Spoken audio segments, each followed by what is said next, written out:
As I walked into the quarterly executive meeting, my husband's face went from smug to shocked in seconds. 5 years ago, he left me for his assistant, saying I'd never understand the business world.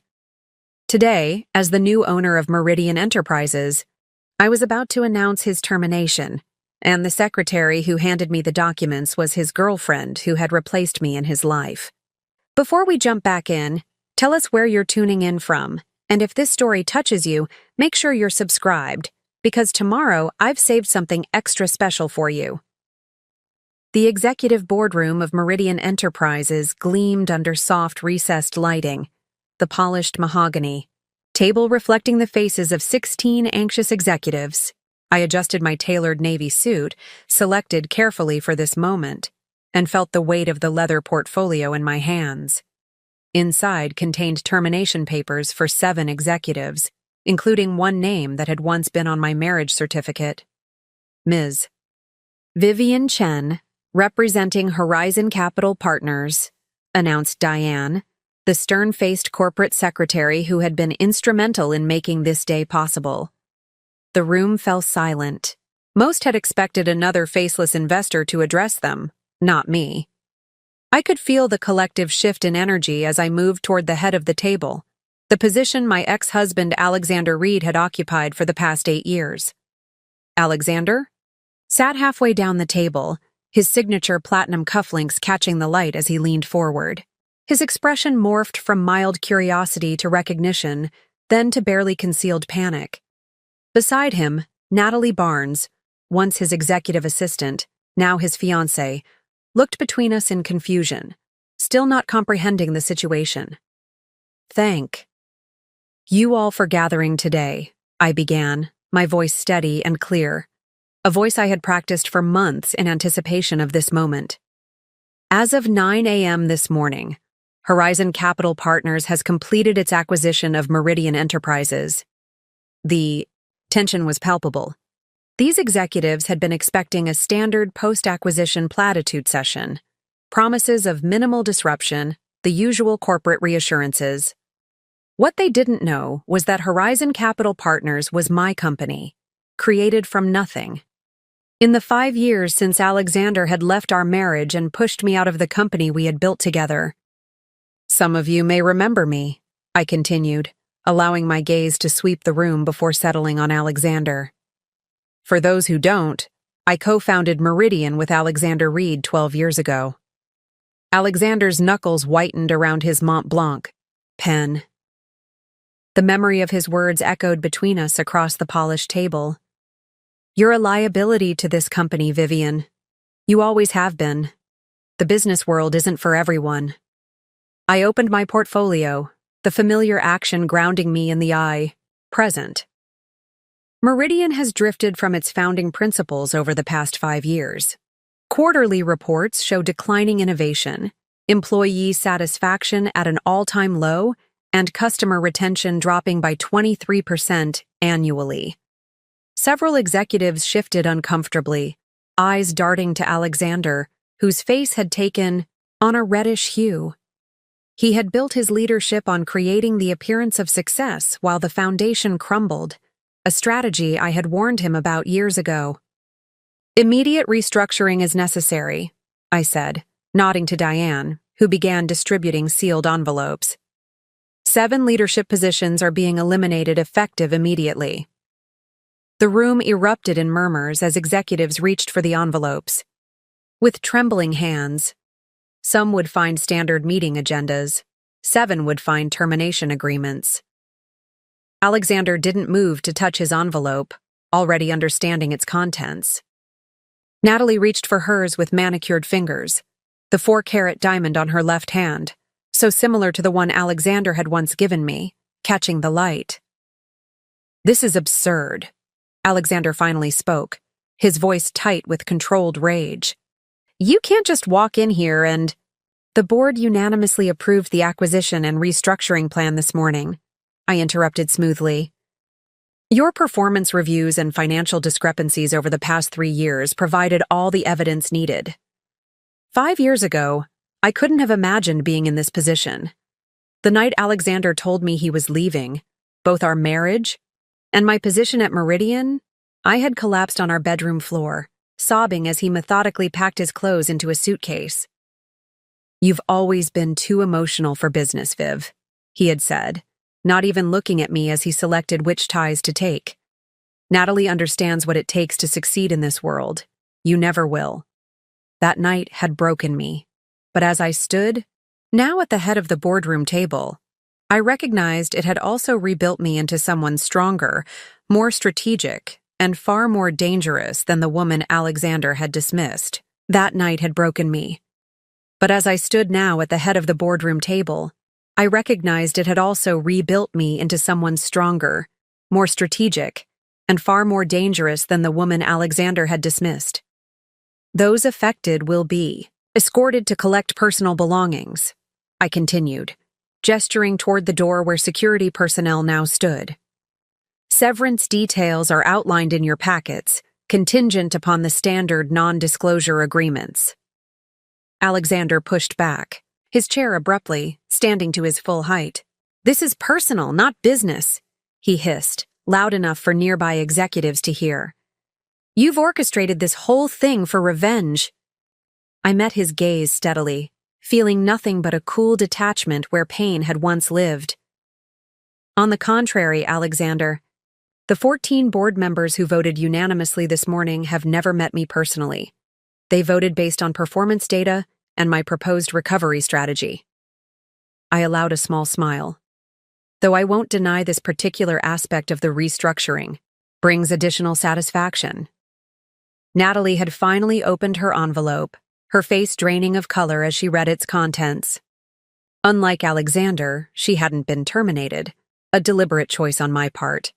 Her skills had never been the issue, only her ethics.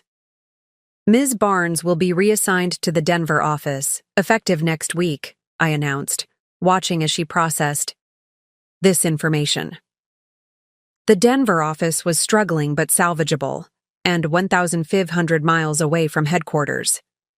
The memory of discovering their affair surfaced briefly, walking into Alexander's office after hours to surprise him with dinner, only to find him with Natalie on the desk I had helped select when we founded the company. The humiliation had been excruciating, compounded when he called me the next day to discuss the situation and informed me my services were no longer required at Meridian. "You're a brilliant woman, Viv," he had said with practiced sympathy. "But business requires a certain ruthlessness you've never had." As security approached Alexander, whose face now fluctuated between rage and disbelief, I felt a strange sense of calm. The ruthlessness he claimed I lacked had been cultivated in the barren aftermath he had created. "This meeting will reconvene at 3 o'clock, I said to the remaining executives, many of whom were studiously avoiding eye contact with either me or Alexander. "We'll discuss the transition plan and new direction for Meridian. Those remaining should consider this an opportunity to realign with the company's original vision." Alexander was being escorted toward the door, his normally confident stride faltering. He paused as he passed me. "You won't be able to run this company," he said, quietly, a final attempt to shake my confidence. "You'll destroy everything I've built." I leaned closer, my voice for his ears only. "I'm not going to run your company, Alexander. I'm going to rebuild mine." As the door closed behind him, I took the seat at the head of the table. Not Alexander's seat, but the one that had always been intended for a visionary leader. The remaining executives watched me with a mixture of fear, curiosity, and dawning respect. The journey that had led me from sobbing on my bedroom floor to commandeering this boardroom had been anything but easy. After Alexander had pushed me out of Meridian, I'd found myself starting over at 40, with a broken heart and a shattered professional identity. But that morning in the boardroom was just the beginning. Alexander didn't yet know what awaited him outside. Reporters tipped off about financial irregularities at Meridian, his carefully cultivated industry reputation already unraveling as the business press caught wind of the dramatic leadership change. Preparing and narrating this story took us a lot of time, so if you are enjoying it, subscribe to our channel. It means a lot to us. Now back to the story. The Reed Chen residence sat perched on a hillside overlooking the Seattle skyline, its contemporary glass and stone facade a testament to the success of Meridian Enterprises. The house had been featured in Architectural Digest just months earlier. Tech industry power couple creates modern marvel. A glossy 12-page spread showcasing the custom features Vivian and Alexander had meticulously selected together. The night that Alexander ended their marriage, rain pelted against the floor-to-ceiling windows of their master bedroom, the Seattle skyline blurred behind sheets of water. The weather seemed determined to match Vivian's internal landscape, turbulent, obscured, drowning. "I don't understand," Vivian had repeated, watching Alexander methodically pack his belongings into a monogrammed leather suitcase, a 5th anniversary gift she had given him. "We were just discussing the Thompson acquisition yesterday.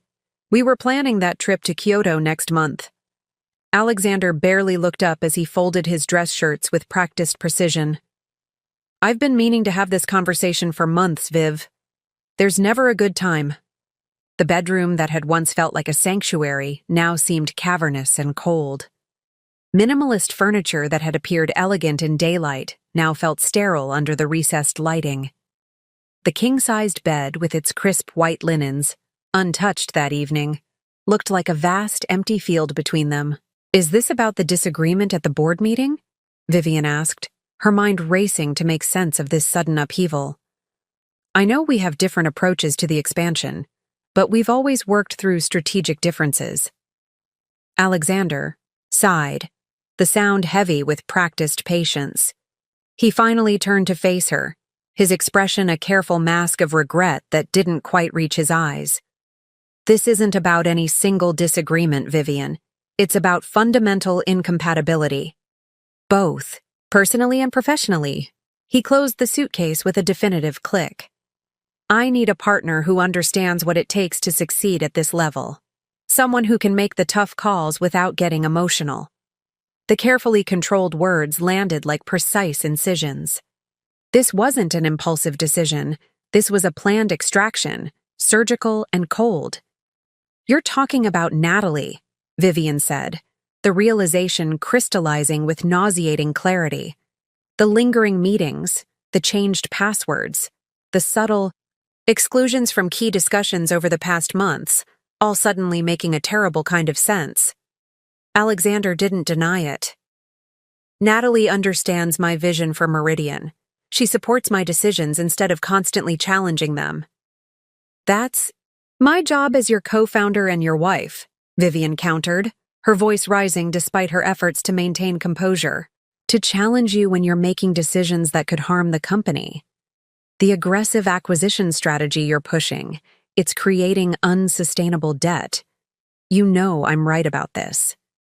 A flash of irritation crossed Alexander's face, breaking through his composed facade. "This is exactly what I'm talking about. You're too cautious, too concerned with employee satisfaction and sustainability metrics when we need to be focused on growth at all costs." He picked up his suitcase, glancing around the room one final time. "I've already spoken with the board. We've agreed it's best if you step back from day-to-day operations at Meridian." The room seemed to tilt around Vivian. "You've spoken with the board? Without me? I'm the co-founder." "With a minority stake after the last funding round, Alexander. Kurt, a decision you were against, if you recall. A decision that gave us the capital to become what we are today." He reached for the door handle. "You'll be well compensated, of course. The terms are fair." "Fair?" The word came out as barely a whisper. Alexander paused in the doorway, his silhouette framed against the hallway light. For a moment, Vivian thought. She saw a flicker of genuine regret cross his face. "You're a brilliant woman, Viv, but business requires a certain ruthlessness you've never had." Then he was gone, footsteps echoing down the hallway, leaving Vivian standing in the center of their meticulously designed bedroom, the sound of rain against glass, the only response to her unraveling world. She didn't move for hours, standing, frozen as if motion might confirm that this new reality was permanent. Outside, The Seattle skyline emerged gradually as the storm cleared, lights twinkling against the night sky. The city looked the same, impossibly unchanged, while everything inside had been destroyed. The home that had been featured in magazines now felt like an elaborate stage set. Beautiful, but hollow, designed for a life that no longer existed. Every carefully selected piece of furniture, every thoughtfully chosen artwork suddenly seemed to belong to different people, characters in a story that had unexpectedly ended. The walk-in closet Alexander had just emptied had been designed with dual sides, his and hers, with a center island of drawers they shared. Now his absence created a physical void that echoed the emotional one tearing through her chest.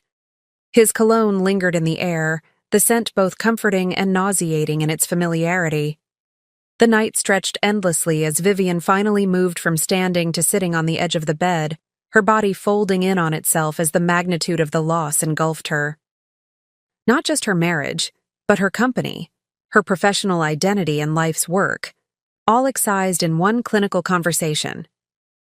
By morning, when the first rays of sunlight broke through the automated blinds, programmed by Alexander to rise at precisely 6:15 a.m., Vivian had not slept.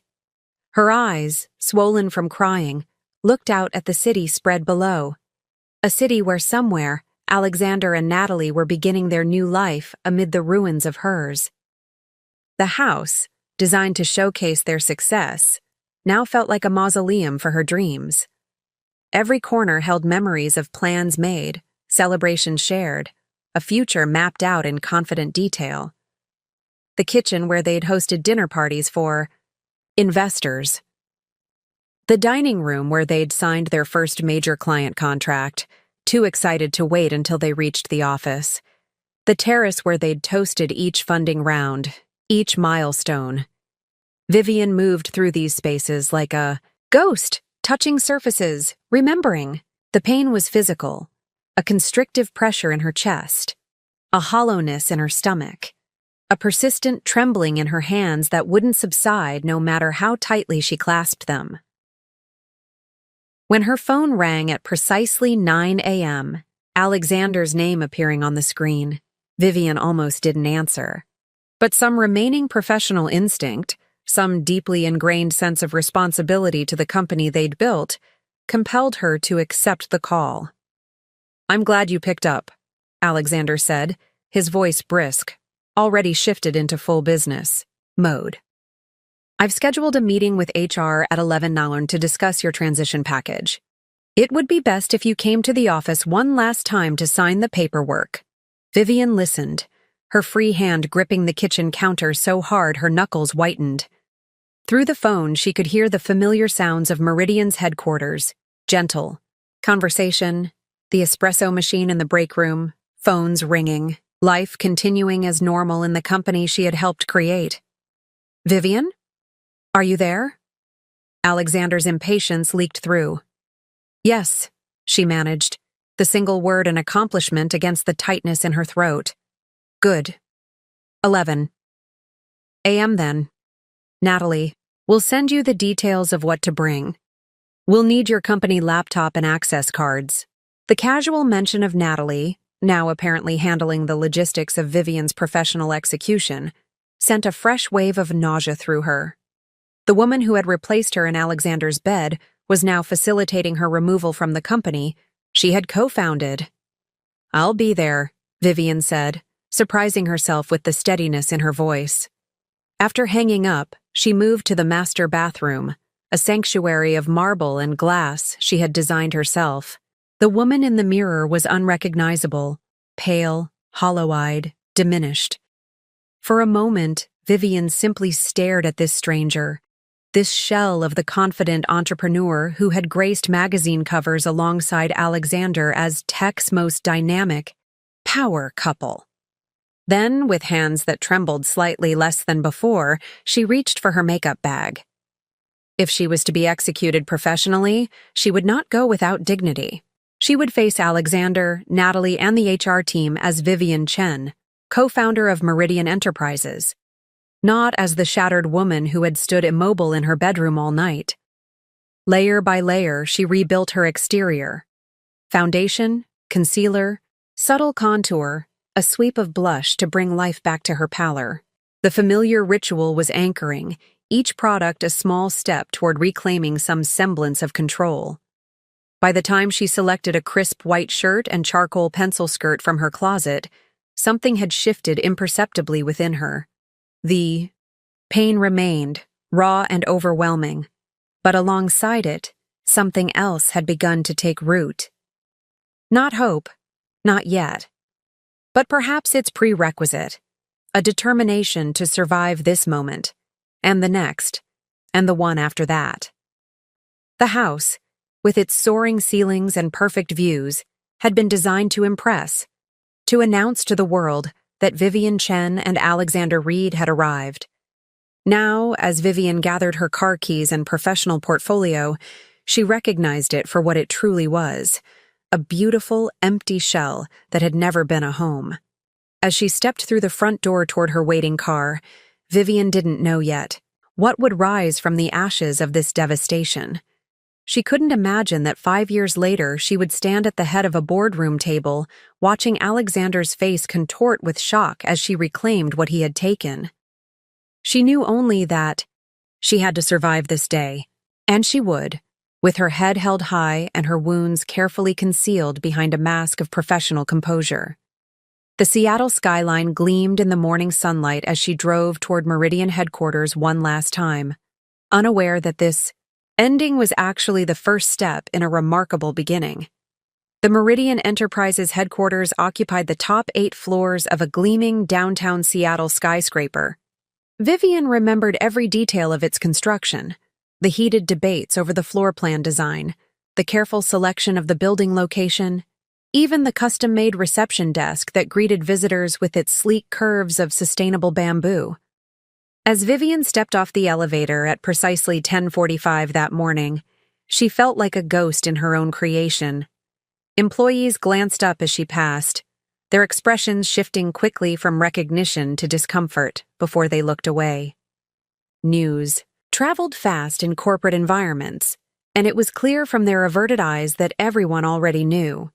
"Good morning, Ms. Chen," said Michael, the security guard who had worked at Meridian since its early days. His usual warm smile was replaced with a look of awkward sympathy. "It's good to see you." Vivian nodded, unable to trust her voice. She had known these halls would feel different today, but she hadn't anticipated the acute sense of alienation, of suddenly being an outsider in the very space she had helped design. The receptionist, a recent hire who Vivian didn't recognize, looked up with a professionally neutral expression. "Ms. Chen, Human Resources is expecting you. 5th floor, conference room C. Not the executive floor, not Alexander's office or the main boardroom. Conference room C, the small windowless space typically used for entry-level interviews and vendor meetings." The message was clear. This was to be as quick and clinical as possible. "Thank you," Vivian replied, her voice steadier than she felt. The elevator ride to the 5th floor felt interminable. 2 junior developers joined her, their animated conversation about code dropping into uncomfortable silence when they recognized, Vivian kept her eyes fixed on the changing floor numbers, her reflection in the polished elevator doors showing a woman composed and professional, the careful mask betraying none of the turmoil beneath. Conference room C was exactly as she remembered, utilitarian and bland, with motivational posters that had been selected by a consultant years ago. Waiting inside were Stephanie Winters from Human Resources, a man Vivian didn't recognize who was clearly an attorney, and Natalie Barnes. Natalie sat with perfect posture in a dress Vivian recognized from the company's last holiday party. The irony wasn't lost on her. While Vivian had been home hosting executives and their spouses, Natalie had already been more than Alexander's assistant.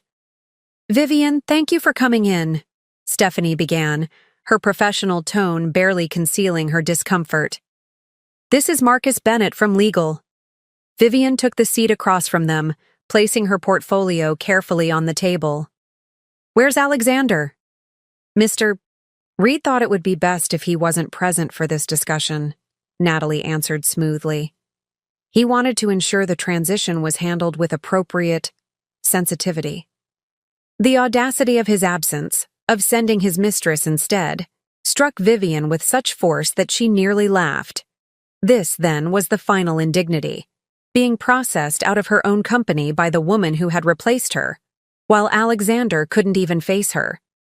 "I see," Vivian said, the two simple words containing volumes. Marcus Bennett cleared his throat, sliding a thick document across the table. "We've prepared a comprehensive severance package that I believe you'll find quite generous."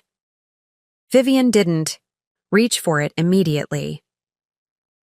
"Before we begin, I'd like to understand exactly what the board has been told about my departure."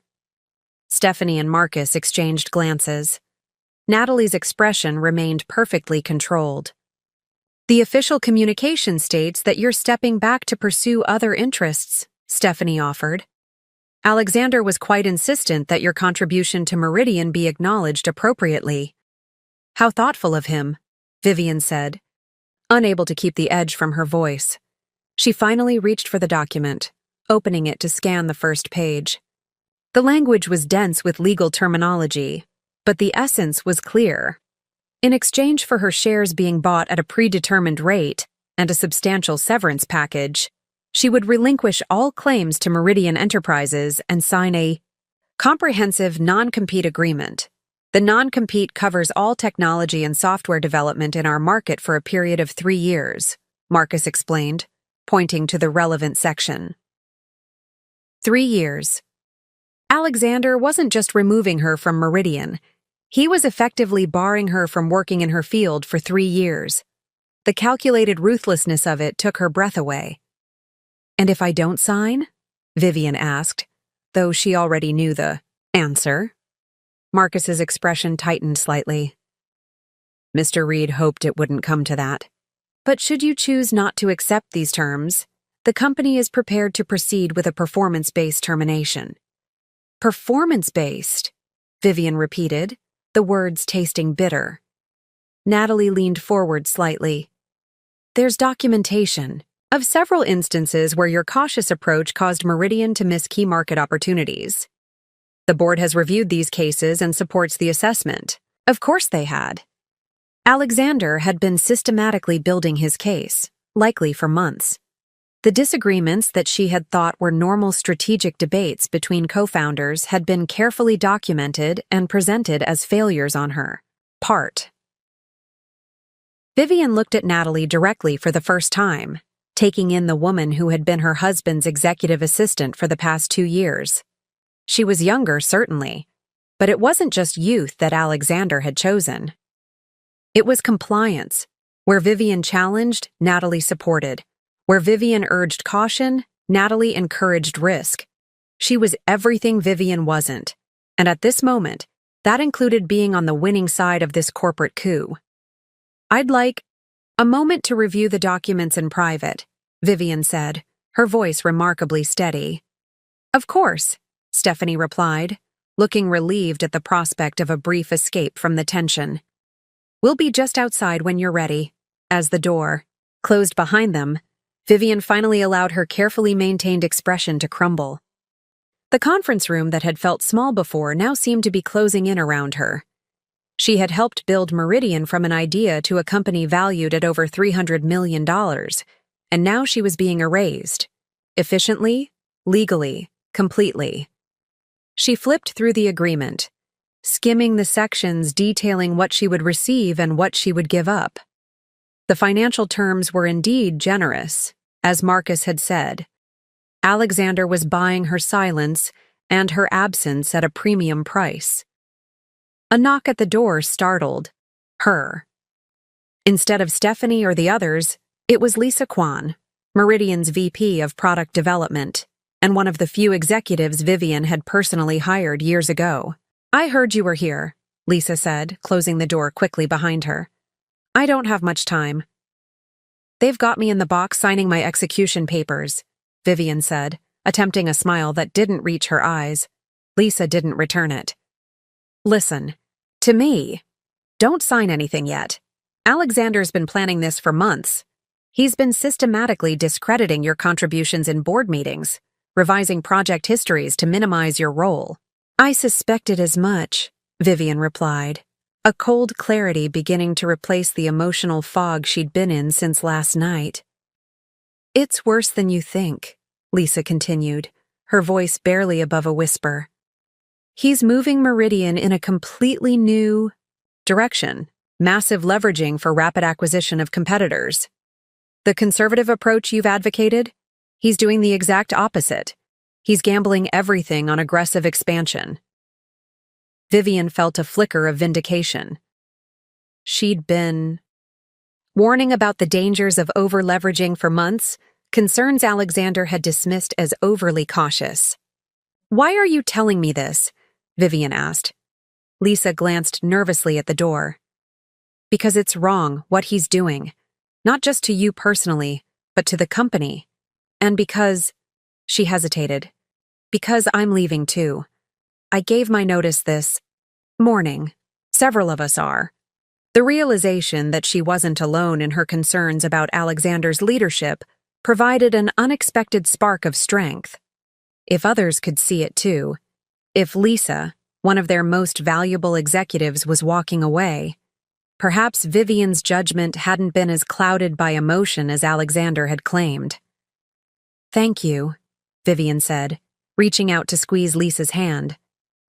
This means more than you know. Just be careful, Lisa warned, moving toward the door. Alexander's not the man we thought he was. And Natalie, she shook her head. She's ambitious, very ambitious. As Lisa slipped out, Vivian returned her attention to the agreement before her. The parameters of her challenge were now crystal clear. Alexander had orchestrated not just the end of their marriage, but the systematic dismantling of her professional reputation. He had rewritten their shared history to position himself as the visionary and Vivian as the liability. And he had selected in Natalie someone who would reinforce rather than challenge his worst instincts. The pain of betrayal remained, a physical ache beneath her ribs. But alongside it, something else was taking shape. A cold, clear determination. Alexander believed he had won. He believed she would sign these papers, take the money, and disappear into obscurity while he drove their company toward his vision of success. What he didn't understand, what he had always underestimated, was exactly what Vivian was capable of when pushed to her limits. When Stephanie, Marcus, and Natalie returned to the conference room, they found Vivian sitting calmly, the agreement closed before her. Have you had sufficient time to review the terms? Marcus asked, retaking his seat. Yes, Vivian replied. And I have a counter-proposal. The surprise on their faces would have been amusing under different circumstances. A counter-proposal isn't really the purpose of this meeting, Natalie began, her tone condescending. Nevertheless, I have one, Vivian continued, her voice gaining strength with each word. I'll sign the agreement as written, with one modification to the non-compete clause. Marcus frowned. The non-compete is a standard. I want it reduced. To 1 year instead of 3, Vivian interrupted. 1 year, and I walk away quietly. Mr. Reed was very specific about the 3-year term, Natalie said, her expression hardening. Vivian looked directly at her, seeing for the first time not just her replacement but her opponent. Then Mr. Reed can tell me that himself. I won't negotiate my future with his proxy. The tension in the room shifted palpably. This wasn't proceeding according to the script Alexander had prepared. I'll need to consult with Mr. Reed, Marcus said, gathering his papers. You do that? Vivian replied. I'll wait. As they filed out, leaving her alone again, Vivian felt a strange sense of calm settling over her. This small act of resistance, this refusal to simply comply with Alexander's terms, was the first step toward reclaiming her agency. She didn't yet know how she would rebuild from these ashes. She couldn't imagine that in 5 years she would stand at the head of Meridian's boardroom table, watching Alexander's face contort with shock as she announced his termination. She had no way of knowing that this crushing defeat would eventually lead to her greatest triumph. But in this moment, in this sterile conference room where Alexander had intended to finalize her corporate execution, Vivian Chen made a silent promise to herself. This was not the end of her story. It was merely the beginning of a new chapter, one that Alexander Reed would come to regret provoking with every fiber of his being. 45 minutes later, the door to conference room C opened again. Alexander Reed entered alone, his presence immediately filling the small space with a tension that hadn't existed before. He wore the gray Tom Ford suit Vivian had given him for his last birthday, the irony of which wasn't lost on her. "I understand we have a problem with the terms," he said without preamble, taking the seat across from her. Gone was any pretense of the man she had married. This was Alexander Reed, CEO of Meridian Enterprises, handling a business complication. "Not a problem," Vivian replied calmly. "A counteroffer." Alexander studied her, perhaps surprised by her composure. He had likely expected tears, emotional pleas, the overreaction he had always accused her of during their disagreements. "The 3-year non-compete is non-negotiable," he said finally. "The board is adamant about protecting Meridian's interests." "The board," Vivian repeated. "Or you, Alexander?" Something flickered across his face, irritation, perhaps, at being challenged. "In this case, our interests align perfectly. You know too much about our strategy, our clients, our intellectual property. 3 years gives us adequate protection. It also ensures I can't work in my field until I'm practically obsolete in the tech world," Vivian observed. "Quite convenient. For you." Alexander leaned back, his expression hardening. "This isn't personal, Vivian. It's business." The words hung in the air between them, so patently false that Vivian almost laughed. Nothing could be more personal than this. The man who had shared her bed, her dreams, her company, now clinically excising her from all three. "If it were just business," she said carefully, "you would have bought me out months ago when we first disagreed about the acquisition strategy. Instead, you built a case against me, documented our strategic disagreements as my failures, and presented them to the board only after you'd secured their loyalty." Alexander's jaw tightened almost imperceptibly. "You're making this more difficult than it needs to be." "Am I?" Vivian leaned forward. "Tell me something, Alexander. When did it start with Natalie? Before or after you decided I was a liability to Meridian?" "That's irrelevant to these proceedings," he replied coldly. "Indulge me. It's the least you can do." Alexander checked his watch, a gesture Vivian recognized from countless meetings when he was growing impatient. "If you must know, Natalie, and I recognized our compatibility about a year ago. But that has nothing to do with this business decision." A year. While Vivian had been working 70-hour weeks helping build Meridian, Alexander had been pursuing her eventual replacement, professionally and personally. The timeline made the betrayal even more calculated than she had imagined. "I see," she said, her voice steady, despite the fresh wave of pain his admission triggered. "Well, since we're being so honest with each other, let me be clear about something. I built this company alongside you. Every client we signed, every product we developed, every dollar of funding we secured, I was there. You don't get to rewrite that history just because it's inconvenient for your new narrative." Alexander's expression remained impassive, but Vivian could see the subtle signs of his growing frustration. The slight tightening around his eyes, the almost imperceptible tap of his index finger against the table. "No one is denying your early contributions," he said, his tone measured. "But companies evolve, Vivian. What Meridian needs now isn't what it needed 5 years ago. Your conservative approach was holding us back from necessary growth. My conservative approach kept us solvent during the 2018 downturn when 3 of our competitors folded," Vivian countered. My conservative approach is why we have a cash reserve while others operate on venture funding and prayer. Alexander's patience was visibly thinning. This is exactly why we're here today. You see threats everywhere, Vivian. I see opportunities. The tech world rewards bold moves, not cautious hedging. The tech world is littered with the corpses of companies that made bold moves on borrowed money, Vivian replied. She reached for the agreement, flipping to the non-compete section. 1 year, that's my offer. 1 year, and I sign everything else as is. Alexander studied her for a long moment, calculation evident in his gaze. 2 years. Final offer. Vivian considered.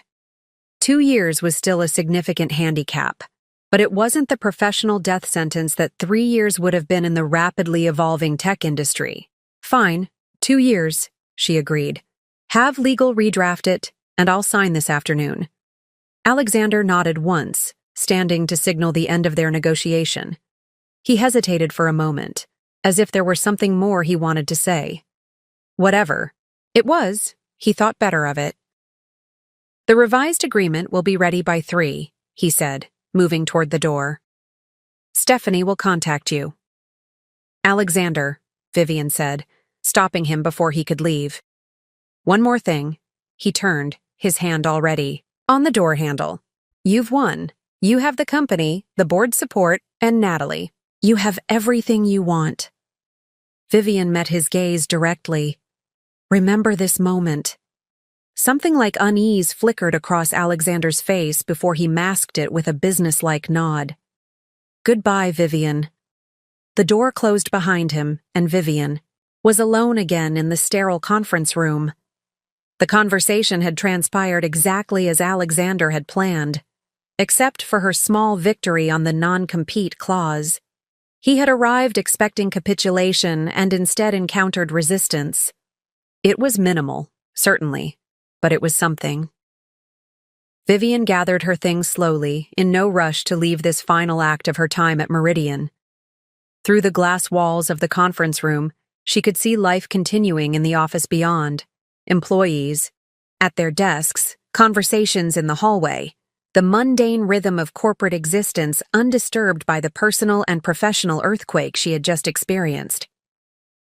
As she stepped out of conference room C for the last time, Vivian felt oddly disconnected from her surroundings, as if she were observing the scene from a great distance. The Meridian offices, once so familiar, now seemed alien, a place where she no longer belonged. She made her way to her office on the executive floor to collect her personal belongings, aware of the eyes following her progress. The corner office, that had been hers since Meridian's earliest days, was already being packed up. 2 facilities employees carefully removing her awards and photographs from the walls. Ms. Chen, one of them said, looking uncomfortable. We were told to have this cleared by end of day. I'm sorry, we didn't know you'd be coming by. It's fine, Vivian said, noting that the plants she had carefully tended for years had already been removed. I just need a few personal items. She gathered what remained. A small jade figurine that had been her grandfather's, a fountain pen from her first mentor, a framed photograph of her parents. So little to show for years of her life invested in these walls. Across the floor, through the glass partition that separated their offices, Vivian could see Alexander in conversation with Natalie.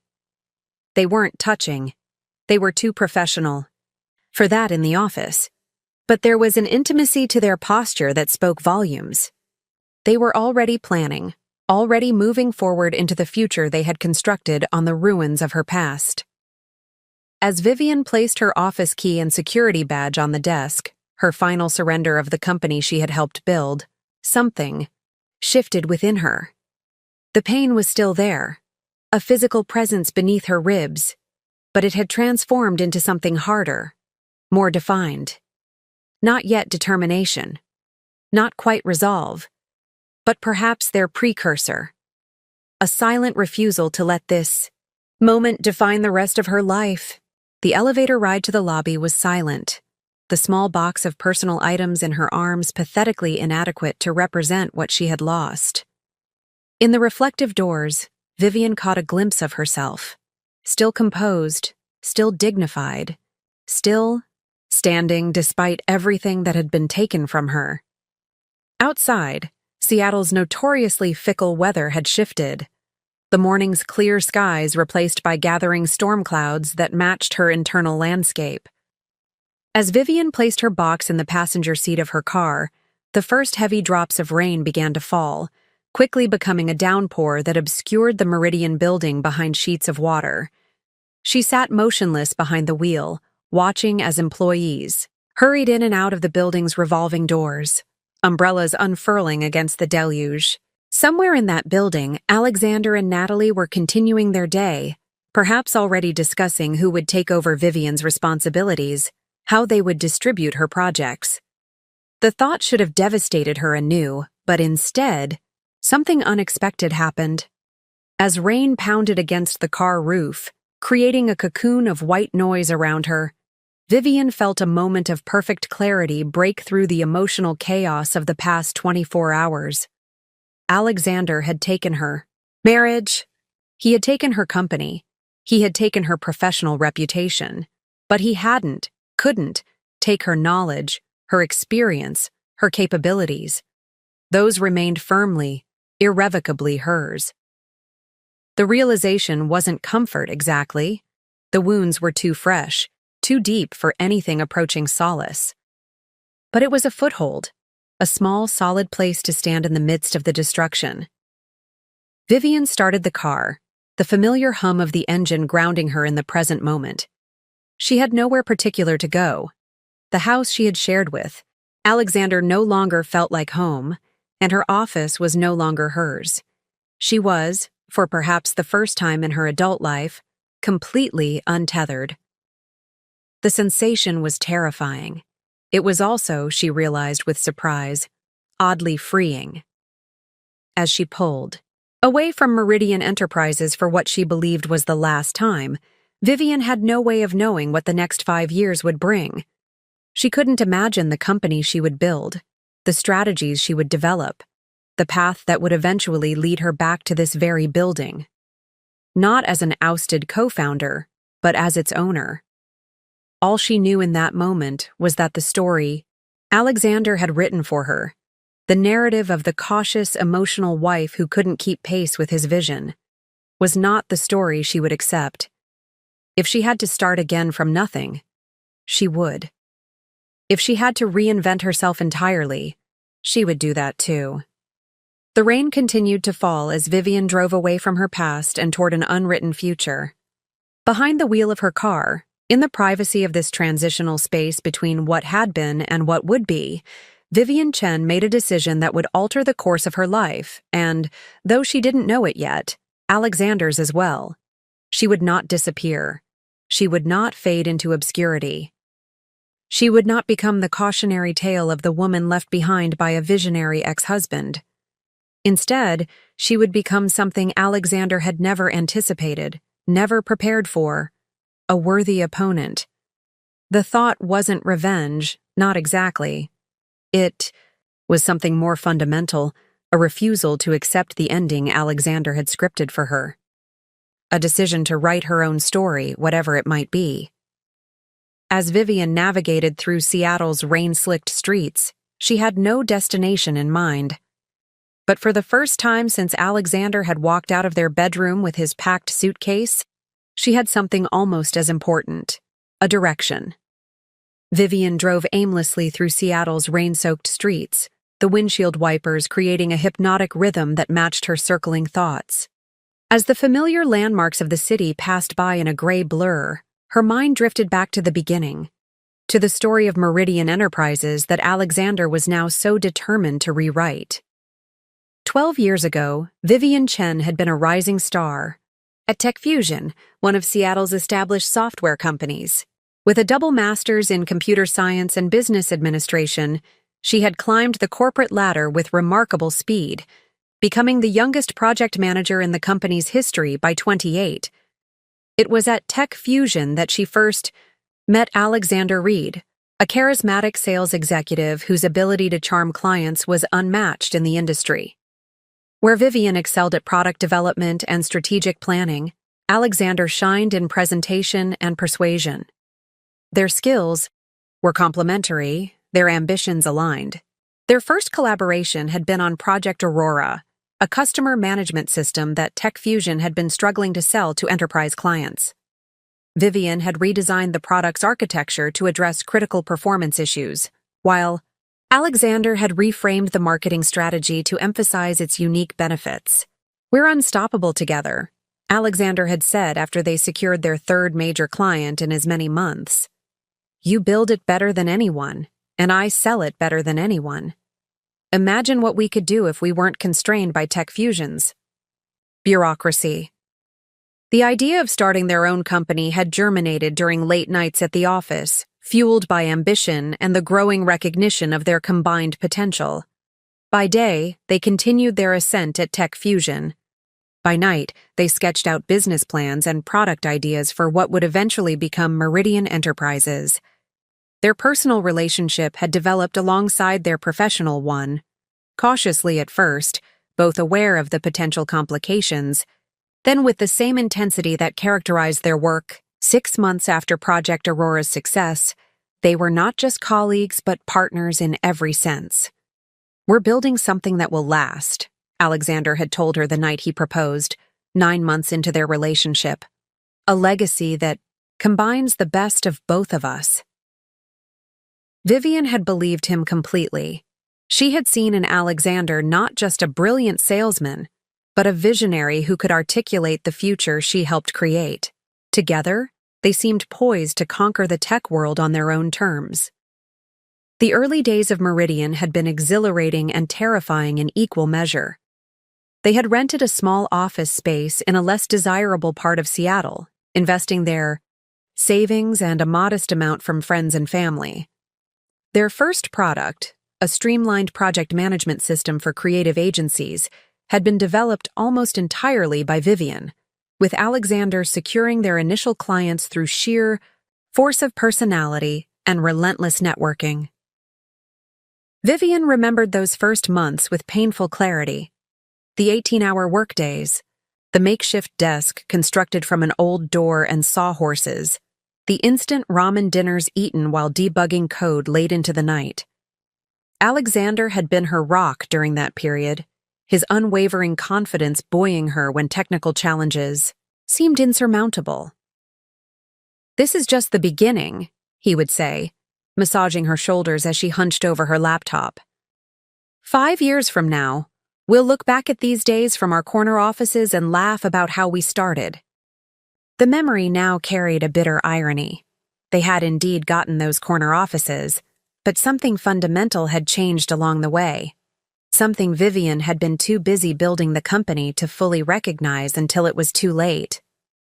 Meridian's first major breakthrough had come 2 years into their venture. Their project management software had caught the attention of a prominent venture capital firm after winning an Industry Innovation Award. The ensuing funding round had propelled them from struggling startup to emerging player in the Seattle tech scene. It was during this period of rapid growth that Vivian and Alexander had married. A small ceremony on a rented yacht in Puget Sound, attended by their growing team and key investors. The Seattle Times had featured them in a business profile titled "Power Couple Reshaping the Tech Landscape," accompanied by a photograph of them standing arm in arm against the Seattle skyline. "We complement each other perfectly," Alexander had told the interviewer. "Vivian is the brilliant mind behind our products, and I make sure the world knows about them. It's a partnership in the truest sense." Vivian stopped at a red light, the memory of those words bringing a fresh wave of pain. The partnership that Alexander had once celebrated had become, in his mind, a liability to be severed when it no longer served his ambitions. As Meridian continued to grow, their responsibilities had naturally divided along the lines of their strengths. Vivian overseeing product development and operations, Alexander handling sales, marketing, and investor relations. This division had seemed logical at the time, but looking back, Vivian could see how it had gradually created separate spheres of influence within the company. Alexander had become the public face of Meridian, the charismatic visionary who captivated investors and industry analysts. Vivian, meanwhile, had focused on building and maintaining the infrastructure that supported his promises, ensuring that the products delivered what Alexander claimed they could do. The first significant crack in their unified front had appeared during the Series B funding round, 4 years into Meridian's existence. Alexander had pushed for aggressive expansion into international markets, while Vivian had advocated for consolidating their position in North America first. "We need to strike while our valuation is high," Alexander had argued during a tense discussion in their home office. "The window of opportunity won't stay open forever." "Expanding too quickly could dilute our quality," Vivian had countered. "Our reputation is built on excellent products and service. If we compromise that for rapid growth, we risk everything we've built." The debate had escalated into their first truly serious argument as both business partners and spouses. In the end, they had reached a compromise, a measured expansion into European markets while maintaining their focus on product excellence. At the time, Vivian had viewed the resolution as evidence of their partnership's strength. Now she wondered if Alexander had seen it differently, as the first instance of her standing in the way of his grander vision. The subsequent years had brought increasing success and recognition for Meridian. Their client list expanded to include Fortune 500 companies, their product suite grew more sophisticated, their headquarters moved to the downtown skyscraper that Vivian had just left for the last time. With success had come new pressures and greater divergence in their management styles. Alexander pushed continually for faster development cycles, more aggressive marketing claims, and rapid expansion into adjacent markets. Vivian maintained her focus on sustainable growth, employee retention, and product integrity. These philosophical differences had manifested in increasingly frequent disagreements during executive meetings, disagreements that Vivian now realized Alexander had been documenting and framing as her resistance to innovation rather than legitimate strategic concerns. The watershed moment had come approximately a year ago, around the same time that Alexander had apparently begun his relationship with Natalie. Meridian had been approached by their largest competitor, Vertex Solutions, with a potential merger offer. Alexander had been enthusiastic about the possibility, seeing it as a fast track to becoming the undisputed industry leader. Vivian had been more cautious, concerned about the competitor's debt load and questionable accounting practices. She had conducted a thorough analysis of Vertex's financials and discovered several red flags that suggested the company was overvalued and potentially hiding significant liabilities. This merger would be a mistake, she had told the executive team, presenting her findings in a detailed report. Vertex is using creative accounting to mask serious cash flow problems. If we merge with them, we inherit those problems and put everything we've built at risk. Alexander had been visibly frustrated by her opposition, especially in front of the executive team. "This is exactly why we're falling behind more innovative companies," he had said dismissively. "Analysis paralysis. Sometimes you have to take bold action based on vision, not just spreadsheets." The merger discussions had ultimately been tabled, a decision that Alexander had clearly resented. Looking back, Vivian could now see that this had likely been the moment when he had decided she needed to be removed from Meridian's leadership. It was also around this time that Natalie Barnes had been promoted from the general administrative pool to become Alexander's dedicated executive assistant, a decision Vivian had supported, impressed by the young woman's efficiency and apparent dedication to the company. The rain had eased to a gentle drizzle as Vivian found herself driving along the waterfront. To her right, the steel-gray waters of Puget Sound stretched toward the horizon. To her left, the city that had been the backdrop for her rise, fall, and, though she didn't know it yet, her eventual resurrection. 12 years of history with Alexander and Meridian played through her mind like a film being rewound and replayed with new context. Moments she had interpreted as standard business disagreements now appeared as deliberate stepping stones in Alexander's path to consolidate control. Decisions she had viewed as compromises were revealed as tactical retreats on his part, biding time until he could move forward unimpeded. The painful clarity of hindsight showed her not just Alexander's calculated dismantling of their partnership, but also her own blind spots, her assumption that their shared history and success would ultimately outweigh their strategic differences, her belief that their marriage vows would prevent him from seeing her as an obstacle to be removed rather than a partner to be valued. Most painfully, she recognized how she had allowed her identity to become so thoroughly intertwined with Meridian and with Alexander that his rejection of both their marriage and their business partnership had left her momentarily unable to envision a future for herself. As Vivian pulled into a parking space overlooking the water, she turned off the engine and sat in silence, watching ferries glide across the Sound against the backdrop of distant islands partially obscured by mist. 12 years of her life had been invested in building Meridian Enterprises. 12 years of early mornings, late nights, sacrificed weekends, and postponed personal goals, all dedicated to creating something she had believed was a shared vision.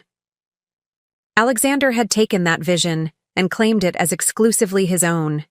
He had rewritten their history, recasting himself as the sole visionary and Vivian as the cautious anchor dragging against his ambitions.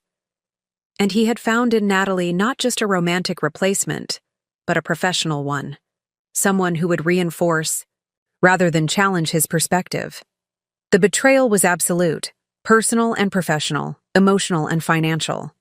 It was designed to be total in its devastation, leaving Vivian with nothing but memories and a severance package meant to ensure her continued silence and irrelevance. What Alexander hadn't counted on, what he had fundamentally misunderstood, despite their years together, was that Vivian Chen was not defined solely by her relationship to him or to Meridian Enterprises. The skills, intelligence, and determination that had helped build a successful company from nothing remained intact, regardless of what had been taken from her. As the last of the rain clouds parted, allowing weak sunlight to glimmer across the water's surface, Vivian made a decision. She would sign the revised agreement tomorrow, accepting the 2-year non-compete restriction and whatever other terms Alexander demanded. And then she would begin the process of reinvention, not as Alexander Reed's ex-wife or as Meridian's former co-founder, but as Vivian Chen, a woman with 12 years of hard-won experience and a clarity of purpose that could only come from having lost everything that once defined her. She didn't yet know what form this reinvention would take. She couldn't imagine that 5 years later, she would stand at the head of Meridian's boardroom table, watching Alexander's face contort with shock as she announced her ownership of the company he had taken from her. All she knew was that the story wasn't over. It was merely entering a new chapter, one that Alexander Reed had not anticipated and could not control. The days immediately following Vivian's departure from Meridian passed in a blur of practical necessities. She signed the revised separation agreement, with its 2-year non-compete clause, without further negotiation. She put the house she had shared with Alexander on the market, unable to bear the echoing emptiness of spaces once filled with shared ambitions. She moved into a minimalist downtown apartment with floor-to-ceiling windows overlooking Elliott Bay, a clean slate, devoid of memories. These actions were performed with mechanical efficiency, her emotional responses temporarily suspended as she focused on the logistics of dismantling her former life. Friends and family expressed concern about her composed demeanor, expecting tears or rage that never materialized. What they couldn't see was that beneath this calm exterior, Vivian was meticulously analyzing her situation with the same strategic thinking she had once applied to Meridian's business challenges. 1 month after signing the separation agreement, on a crisp autumn morning, Vivian sat at her new dining table with a blank notebook before her. The page was headed with a single question. What now?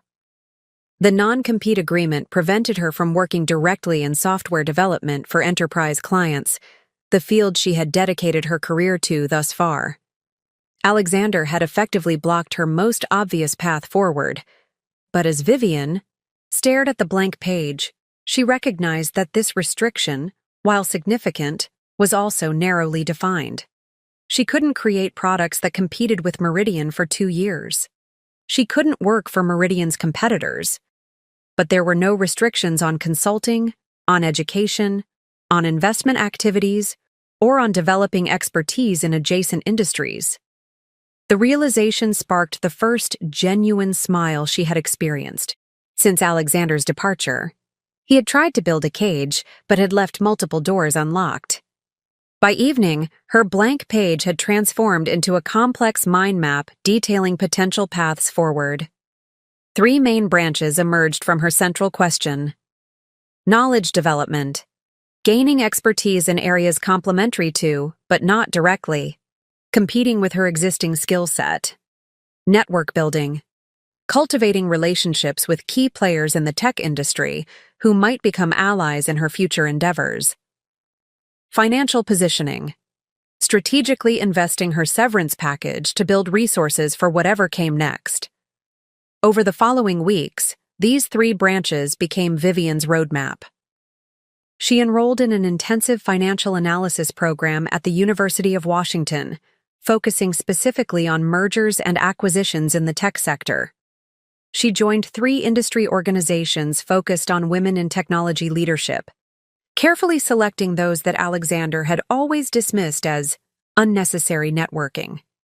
Most significantly, she reached out to Lisa Kwan, who had left Meridian shortly after Vivian's departure. "I'm not asking you to betray any confidences," Vivian assured Lisa over coffee at a quiet cafe far from Meridian's offices. "I just want to understand what's happening in the industry from someone whose judgment I trust." Lisa studied Vivian carefully before responding. "Alexander is doing exactly what you warned against. Meridian has acquired 3 smaller competitors in the past 6 months, all financed through significant leveraging. The tech press is calling him visionary. The financial analysts are more skeptical." "And Natalie?" Vivian asked, surprising herself with how steady her voice remained when speaking her replacement's name. "Promoted to VP of Strategic Initiatives," Lisa replied. "She's smart, I'll give her that. But she's also completely aligned with Alexander's high-risk approach. There's no counterbalance anymore." This information became the foundation for Vivian's next moves. If Alexander was over-leveraging Meridian in an aggressive acquisition spree, he was creating vulnerability that might eventually be exploited. The thought wasn't yet a plan, merely an observation filed away for future reference. 6 months into her transformation journey, Vivian made her first public appearance at Seattle's annual Women in Tech Leadership Summit. She had been invited to participate in a panel discussion on resilience and reinvention in the industry, topics she now had intimate experience with. The moderator introduced her as Meridian Enterprises co-founder, a description that once would have pained her, but now felt like ancient history. When asked about her current projects, Vivian smiled with genuine enthusiasm.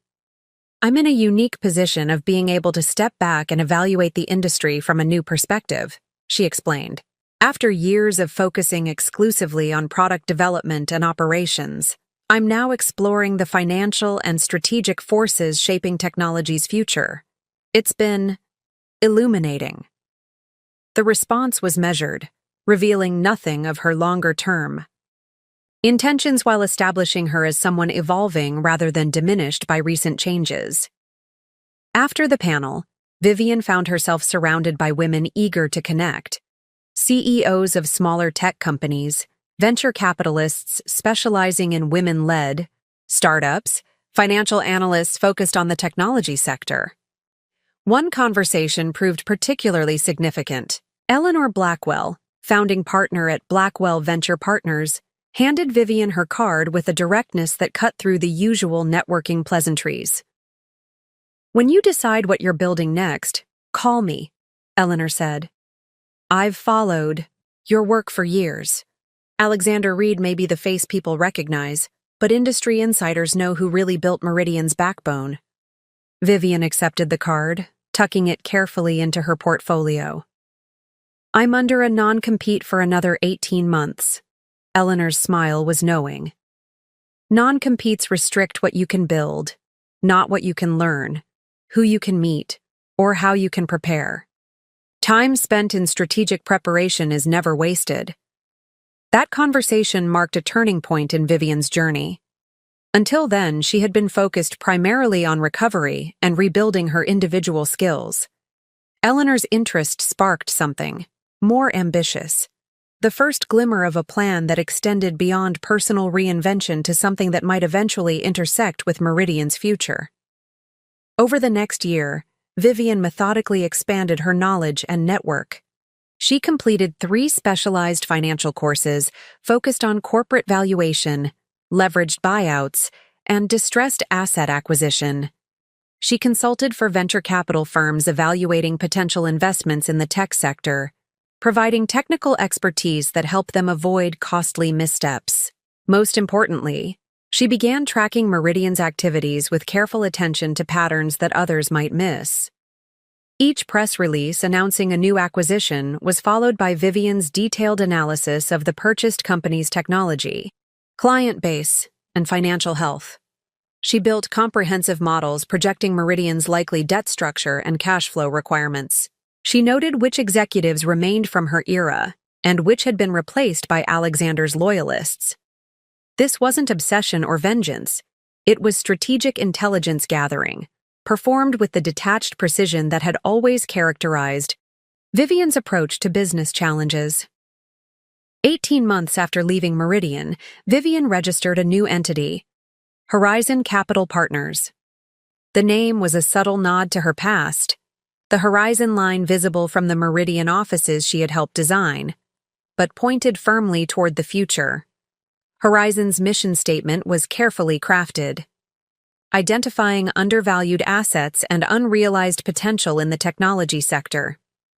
Vague enough to cover multiple activities, specific enough to attract the right partners.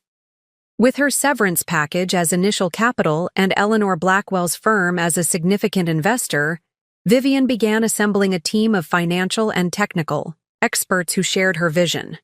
We're not building products, she explained to her small but growing team during their first strategy session. We're building capability, the ability to recognize opportunity when it appears and move decisively, when timing is right. What Vivian didn't share, even with her closest advisors, was the specific opportunity she had begun to see taking shape on the horizon. Meridian's aggressive expansion under Alexander's leadership was showing early signs of strain.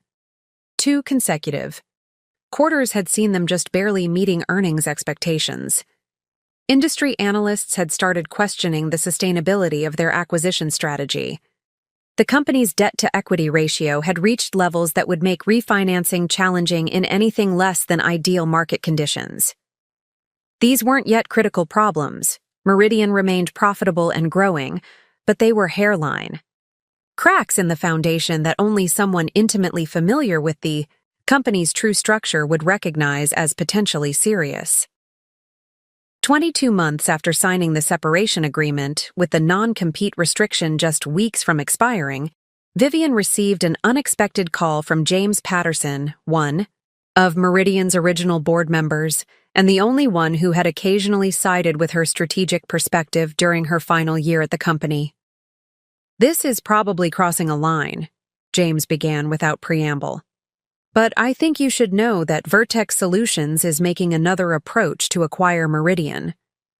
Vivian's pulse quickened. Vertex, the same competitor whose merger Alexander had pushed for and Vivian had opposed due to their questionable financials. That's interesting timing, she replied carefully. May I ask why you're telling me this? James was silent for a moment before answering. Because you were right about them 2 years ago. Their financials are even more concerning now, but Alexander is championing the deal as Meridian's path to market dominance. The board is divided. After ending the call, Vivian stood at her apartment window, looking out at the Seattle skyline, where Meridian's headquarters was clearly visible among the downtown towers. The information James had shared wasn't just industry gossip. It was a potential inflection point that aligned perfectly with the capabilities she had spent nearly 2 years developing. If Alexander pushed through a merger with Vertex despite their fundamental weaknesses, he would be creating a dangerously over-leveraged entity. If market conditions shifted even slightly in an unfavorable direction, the combined company would face serious liquidity challenges. Those challenges would create vulnerability, and vulnerability created opportunity for those prepared to act. Vivian reached for her phone, scrolling to Eleanor Blackwell's contact. "Eleanor? It's time to discuss Phase 2. Are you available for dinner tonight?" As she ended the call, Vivian felt a calm certainty settle over her. The past 22 months had transformed her from Meridian's discarded co-founder into the head of a specialized investment firm with growing resources and strategic connections throughout the industry. She had rebuilt herself professionally while developing expertise specifically designed to recognize and capitalize on exactly the situation that now appeared to be developing at Meridian. Alexander had removed her from the company they had built together, believing he was eliminating an obstacle to his ambitions. In doing so, he had inadvertently created something much more dangerous: a highly motivated observer with intimate knowledge of Meridian's inner workings and no loyalty to his leadership. The non-compete agreement that was meant to sideline Vivian had instead given her the gift of time. Time to study, to plan, to build new alliances, and to position herself precisely where she needed to be when opportunity emerged. As Vivian prepared for her dinner with Eleanor, selecting a sharp black suit that symbolized this new chapter, she reflected on how completely her journey had transformed her. The devastated woman who had sat paralyzed in her car outside Meridian headquarters nearly 2 years ago had evolved into someone new, someone with clearer vision, colder calculation, and absolute confidence in her ability to recognize and seize the right moment when it came.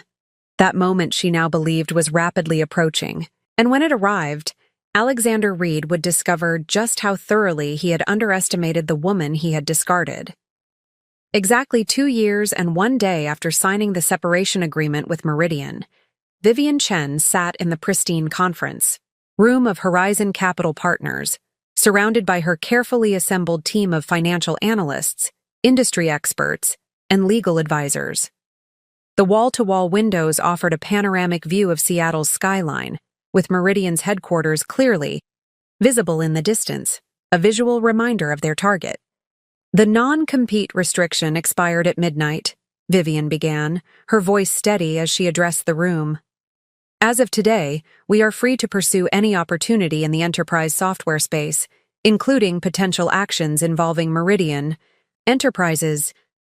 Eleanor Blackwell, who had become Vivian's closest advisor and Horizon's principal investor, leaned forward. "And the timing couldn't be better. The Meridian-Vertex merger announcement yesterday triggered exactly the market response we anticipated." On the large screen at the front of the room, financial charts displayed Meridian's stock performance, a sharp 22% decline following the merger announcement. The market had reacted with the skepticism that Vivian had predicted, recognizing the fundamental flaws in combining two companies with overlapping products and concerning debt structures. "Our analysis suggests that Meridian will need to secure additional financing within the next 3 months to complete the merger and manage the consolidated debt," explained Rajiv Mehta, Horizon's lead financial strategist. "Given the current market conditions and rising interest rates, they'll face significant challenges in obtaining favorable terms." Vivian nodded, the scenario unfolding exactly as she had projected. "And their existing creditors?" Increasingly nervous, Rajiv confirmed. "I've had informal conversations with representatives from Atlantic Capital, who hold the largest portion of Meridian's current debt. They're concerned about the company's direction, but aren't yet ready to take action."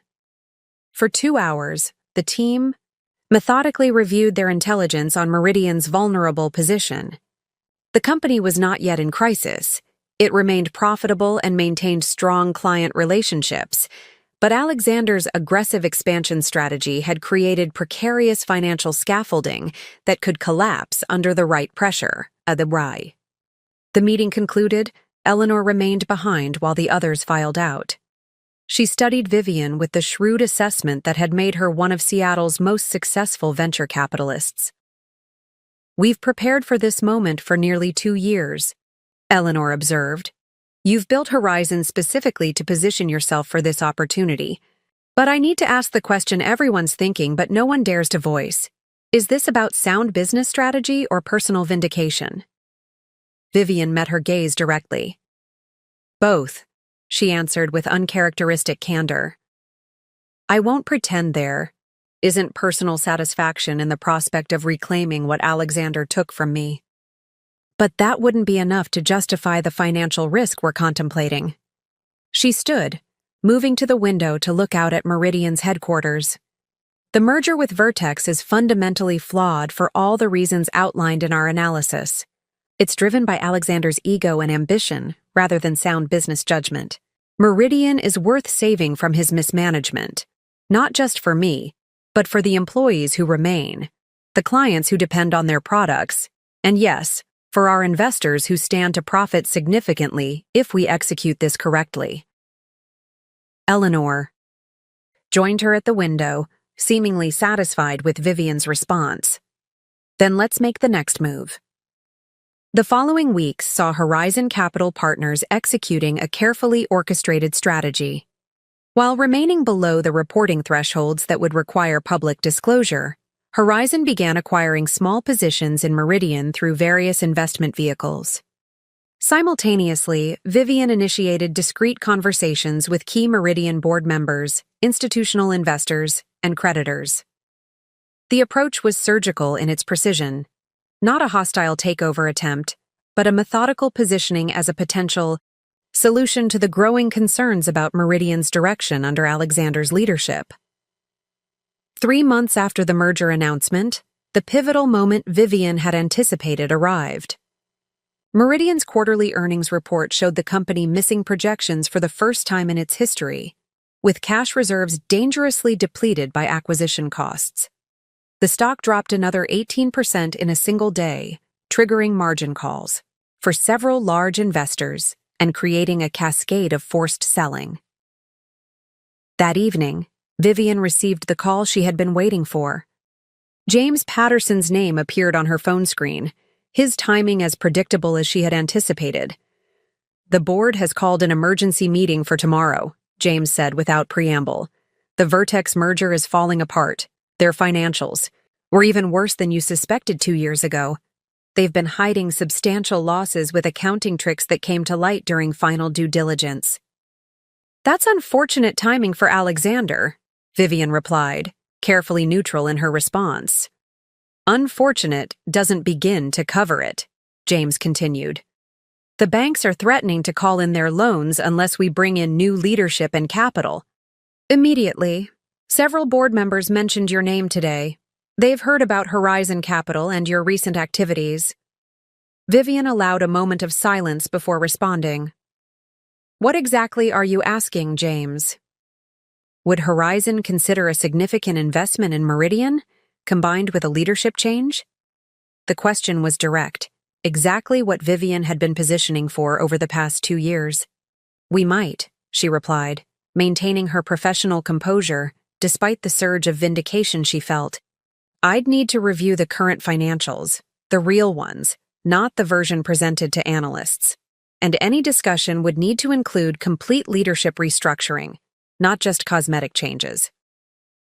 "The board meets at 9 a.m. tomorrow," James Dewise said.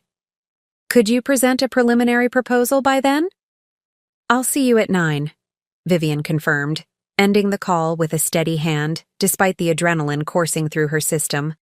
For the next 12 hours, Vivian and her team worked without pause, preparing a comprehensive rescue package for Meridian.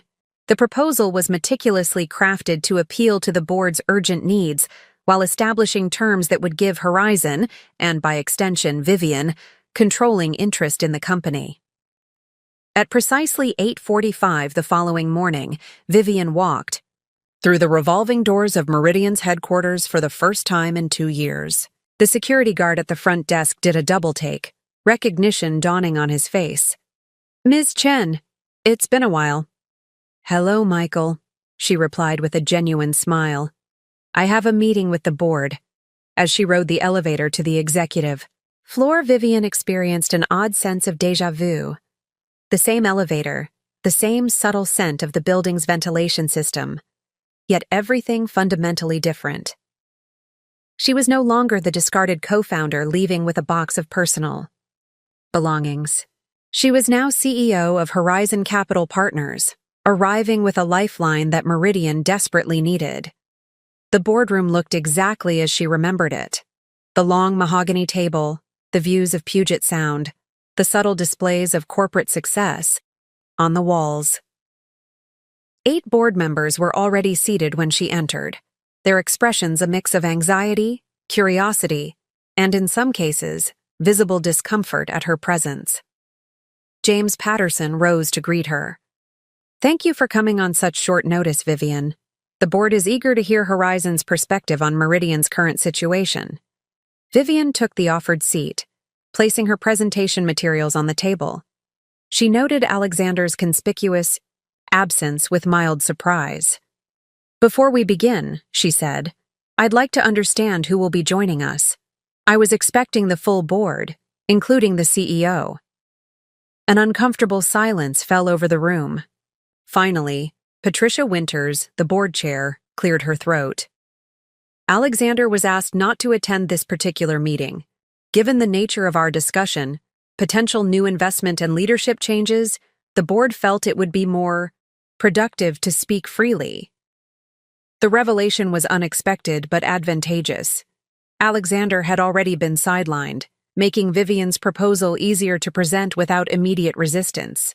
For the next hour, Vivian outlined Horizon's analysis of Meridian's current challenges and their proposed solution: a significant capital injection in exchange for controlling interest, immediate termination of the Vertex merger, and complete restructuring of executive leadership. "Our due diligence confirms that Meridian's core business remains strong," Vivian explained, her command of the company's finances clearly impressing the board. "The current crisis stems from over-leveraging and strategic missteps in acquisition targets, not fundamental product or market failures." She deliberately avoided any personal references to her history with the company or with Alexander, maintaining strictly professional language as she detailed Horizon's rescue plan. The board members asked pointed questions about timelines, financial terms, and leadership transitions, all of which Vivian addressed with composed expertise. As the discussion progressed, Vivian could feel the energy in the room shifting. The initial wariness was being replaced by cautious optimism, as board members recognized that Horizon's proposal represented their best option for averting a complete collapse. "There's one aspect we haven't discussed explicitly," Patricia said, as the presentation concluded. "Leadership. Your proposal references executive restructuring, but doesn't specify who would lead Meridian through this transition and beyond." The moment Vivian had prepared for had arrived. She closed her portfolio, deliberately before responding.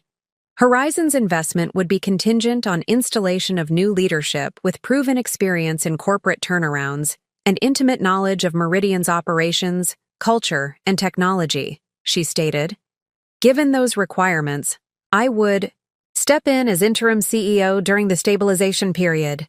The statement hung in the air, its implications fully registering with each board member. Vivian watched as expressions shifted from surprise to calculation to gradual acceptance. For some, like James Patterson, there was even visible relief. "You built this company once," James observed. "You understand it better than anyone. And that's precisely why I'm uniquely qualified to save it now," Vivian confirmed, her confidence absolute. Patricia exchanged glances with several other board members before addressing Vivian again. We'll need to deliberate on Horizon's proposal, but speaking personally, I find the terms reasonable given our situation. How quickly could you move forward if the board approves?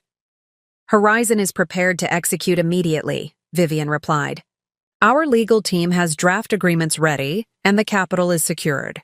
We could announce the investment and leadership change as early as tomorrow morning before markets open. The speed of her response clearly impressed the board, reinforcing the image of Horizon as a decisive, prepared savior rather than an opportunistic vulture. There is one other matter, Vivian added, her tone remaining professional despite the personal satisfaction she felt at what would come next. Any agreement would require immediate termination of Alexander Reed's position and comprehensive review of recent executive decisions, including the proposed Vertex merger and several other questionable transactions our analysis has identified. There, the first direct reference to Alexander, delivered as a non-negotiable business condition rather than personal vengeance. Patricia nodded slowly. The board has already reached the painful conclusion that a leadership change is necessary. Your condition aligns with our own assessment. As the meeting concluded, Vivian was asked to wait in an adjacent conference room while the board deliberated. Through the glass walls, she could see their animated discussion, the occasional glance in her direction, the gradual nodding of heads as consensus formed. Exactly 43 minutes later, Patricia entered the conference room where Vivian waited.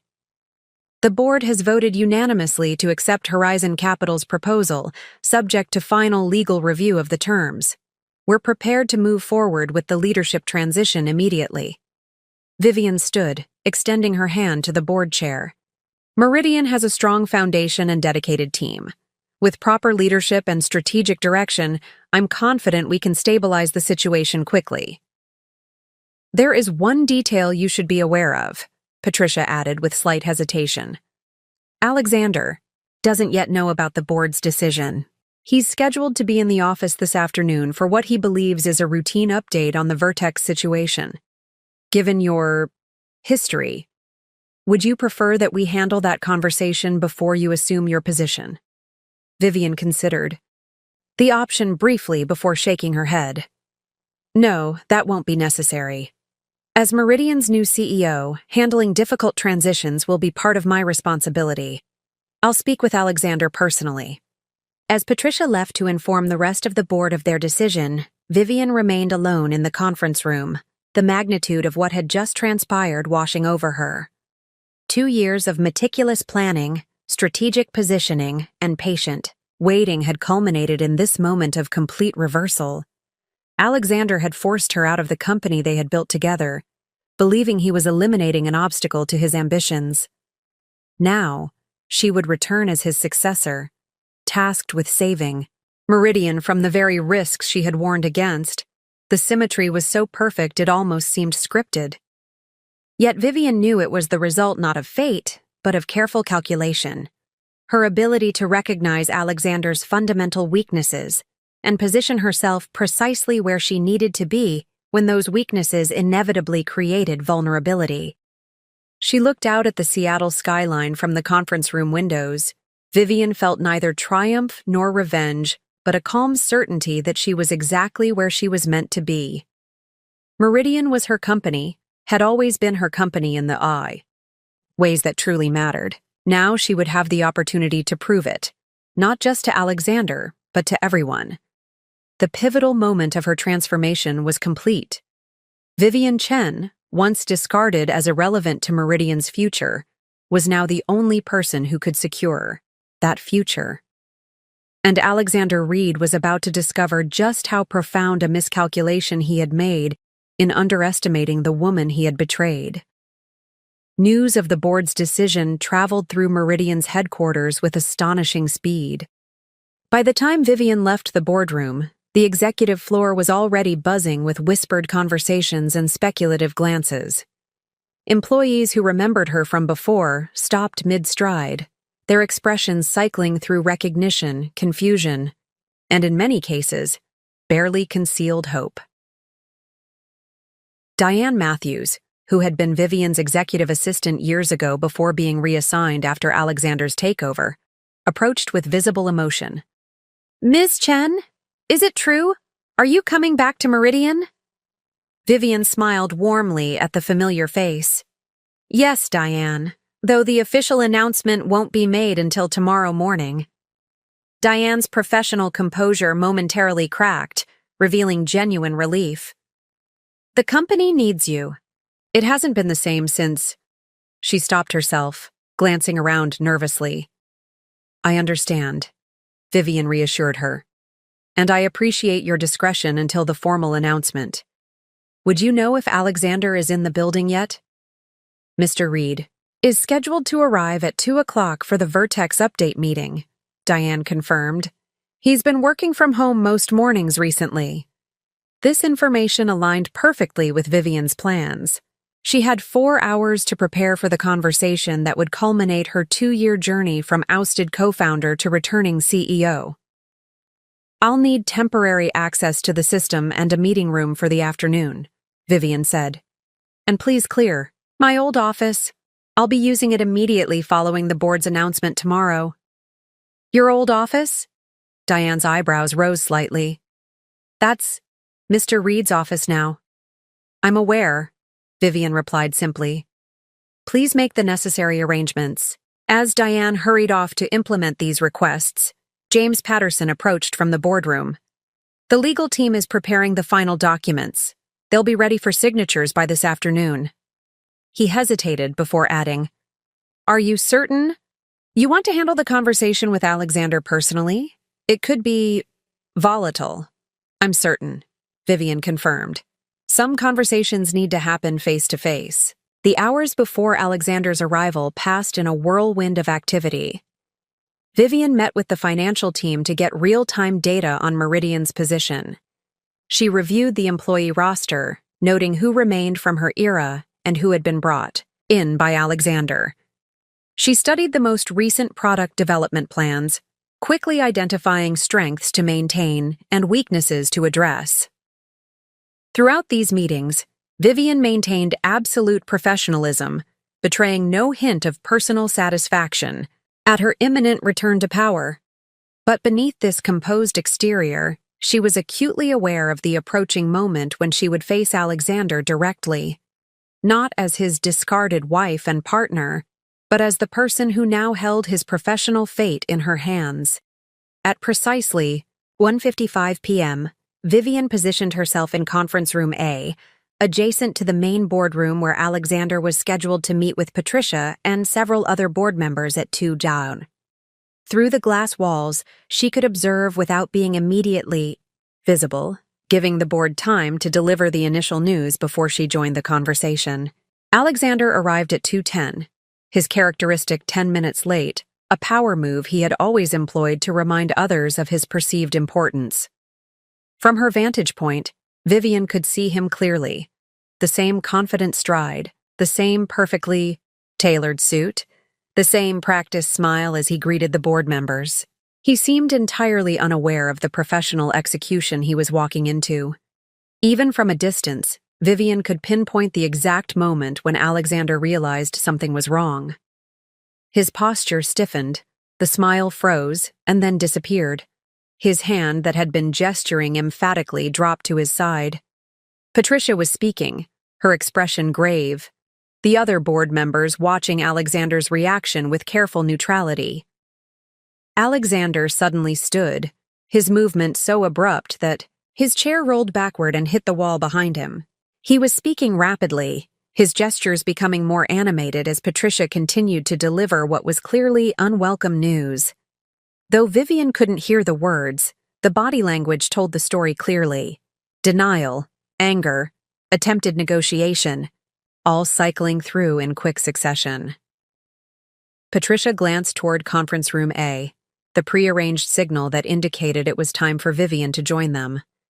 With a deep breath, she gathered her materials and walked the short distance to the boardroom, her heels clicking rhythmically on the polished floor in a steady cadence that matched her heartbeat.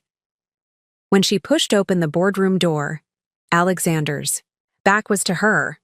He was still arguing with Patricia, his voice raised enough that Vivian caught the end of his statement. Completely unacceptable. The board can't possibly think that bringing in outside investors without my approval is anything but a direct violation of— The board's decision is unanimous, Alexander, Patricia interrupted firmly.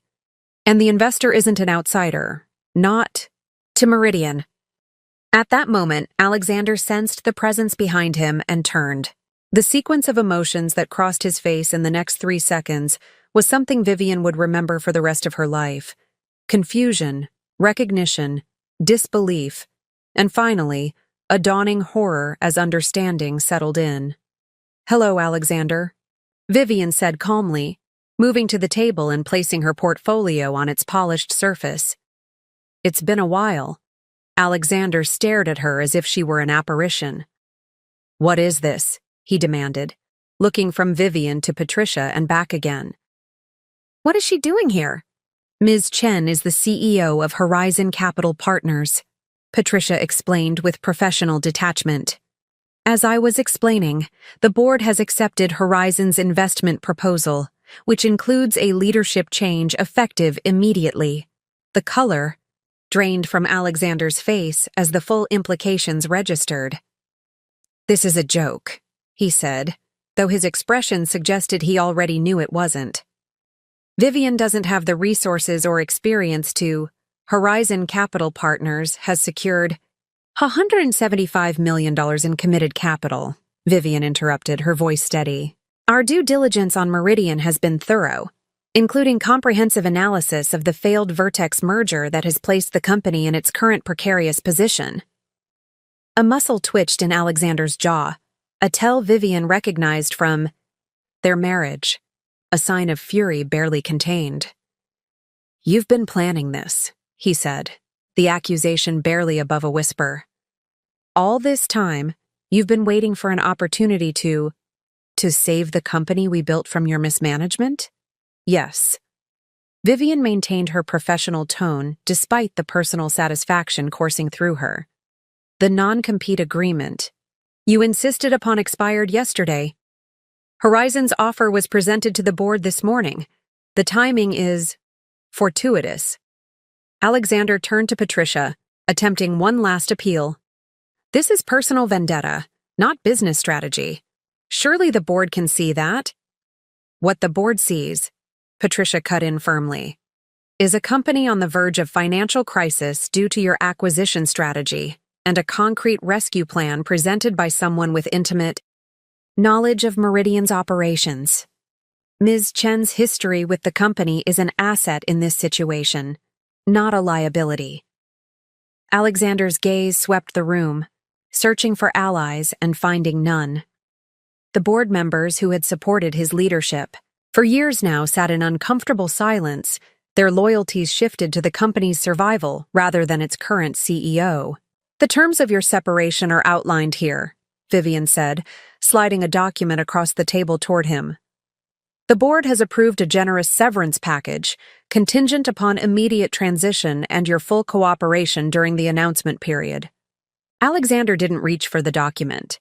Instead, he focused entirely on Vivian, his initial shock now hardening into cold fury.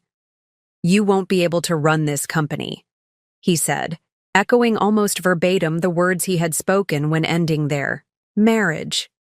"You don't have what it takes." The parallel wasn't lost on Vivian. For a moment, she was transported back to that devastating night in their bedroom, Alexander packing his suitcase while dismissing her professional capabilities. The symmetry of this moment, the complete reversal of their positions, was so perfect it almost seemed scripted. "That's not for you to determine anymore," Vivian replied calmly. "The decision has been made. Your access to Meridian systems will be revoked effective immediately. Security will escort you to collect personal belongings from your office." The mention of his office, once hers, soon to be hers again, seemed to finally break through Alexander's disbelief. The reality of his situation crashed down upon him with visible impact. "You can't do this," he said, but the words lacked conviction. The shareholders will be informed of the change in leadership before markets open tomorrow, Patricia interjected. Given Meridian's recent performance and the failure of the Vertex merger, we anticipate a positive response to the announcement of new investment and leadership. Alexander's phone buzzed, drawing his attention momentarily. His expression shifted as he read the message on the screen. Natalie says IT just locked her out of the system, he said, looking up with renewed anger. What is this, Vivian? A purge of everyone associated with me? Not at all, Vivian replied. Ms. Barnes has valuable skills. She'll be offered a position in our Portland office, should she wish to remain with the company. The deliberate echo of how Alexander had handled Natalie's role in Vivian's own removal was subtle, but unmistakable. Portland was a secondary office, far from the decision-making center of Seattle. A significant demotion without being an outright termination. Alexander's laugh was bitter. So that's what this is. Revenge served cold, is that it? Vivian met his gaze directly. This isn't about revenge, Alexander. It's about reclaiming what we built together, what you nearly destroyed with your reckless acquisitions and over-leveraging. Meridian is worth saving, even if your position within it isn't. The boardroom fell silent as the former spouses regarded each other across the polished mahogany table. For Vivian, the moment carried none of the vindictive satisfaction she might once have anticipated. Instead, she felt a calm certainty that this outcome was both just and necessary, not merely for her personal redemption, but for the company's survival. Security is waiting outside, Patricia finally said, breaking the tense silence. They'll escort you to gather your personal items. Alexander's gaze remained locked on Vivian. This isn't over, he said quietly. Actually, it is, Vivian replied with finality. Goodbye, Alexander. As security personnel entered the boardroom, Alexander finally reached for the separation agreement, tucking it into his suit jacket without reading it. His movements were stiff, mechanical, a man operating on autopilot as his reality reconstructed itself around him. Vivian watched as he was escorted from the room, his tall frame suddenly seeming diminished, his confident stride replaced by halting steps. The parallels to her own departure 2 years earlier were striking. The box of personal items, the revoked access, the watching eyes of colleagues as a once powerful executive was reduced to a departing employee. When Alexander had disappeared from view, Patricia turned to Vivian. That was intense, she observed, but handled well. Thank you, Vivian replied, already refocusing on the tasks ahead. We should meet with the executive team immediately. They'll need reassurance and clear direction before tomorrow's announcement. As they prepared to address Meridian's leadership team, Vivian's phone buzzed with a message from Eleanor Blackwell. Contract signed. Funding secured. Congratulations. CEO Chen. The simple text marked the official completion of Vivian's transformation from discarded co-founder to returning savior. In just 2 years, she had rebuilt herself professionally, created a successful investment firm, and positioned herself perfectly to reclaim what had been taken from her. As word of the leadership change spread through Meridian's headquarters, Vivian could feel the atmosphere shifting. Tension gave way to cautious optimism. Uncertainty transformed into possibilities. Employees who had witnessed her departure now watched her return with expressions ranging from shock to relief to undisguised hope. Alexander didn't reach for the document. Instead, he focused entirely on Vivian, his initial shock now hardening into cold fury. You won't be able to run this company, he said, echoing almost verbatim the words he had spoken when ending their marriage. You don't have what it takes. The parallel wasn't lost on Vivian. For a moment, she was transported back to that devastating night in their bedroom, Alexander packing his suitcase while dismissing her professional capabilities. The symmetry of this moment, the complete reversal of their positions, was so perfect it almost seemed scripted. That's not for you to determine anymore, Vivian replied calmly. The decision has been made. Your access to Meridian systems will be revoked effective immediately. Security will escort you to collect personal belongings from your office. The mention of his office, once hers, soon to be hers again, seemed to finally break through Alexander's disbelief. The reality of his situation crashed down upon him with visible impact. You can't do this, he said. But the words lacked conviction. The shareholders will be informed of the change in leadership before markets open tomorrow, Patricia interjected. Given Meridian's recent performance and the failure of the Vertex merger, we anticipate a positive response to the announcement of new investment and leadership. Alexander's phone buzzed, drawing his attention momentarily. His expression shifted as he read the message on the screen. Natalie says IT just locked her out of the system, he said, looking up with renewed anger. What is this, Vivian? A purge of everyone associated with me? Not at all, Vivian replied. Ms. Barnes has valuable skills. She'll be offered a position in our Portland office should she wish to remain with the company. The deliberate echo of how Alexander had handled Natalie's role in Vivian's own removal was subtle but unmistakable. Portland was a secondary office, far from the decision-making center of Seattle, a significant demotion without being an outright termination. Alexander's laugh was bitter. So that's what this is. Revenge served cold, is that it? Vivian met his gaze directly. This isn't about revenge, Alexander. It's about reclaiming what we built together, what you nearly destroyed with your reckless acquisitions and over-leveraging. Meridian is worth saving, even if your position within it isn't.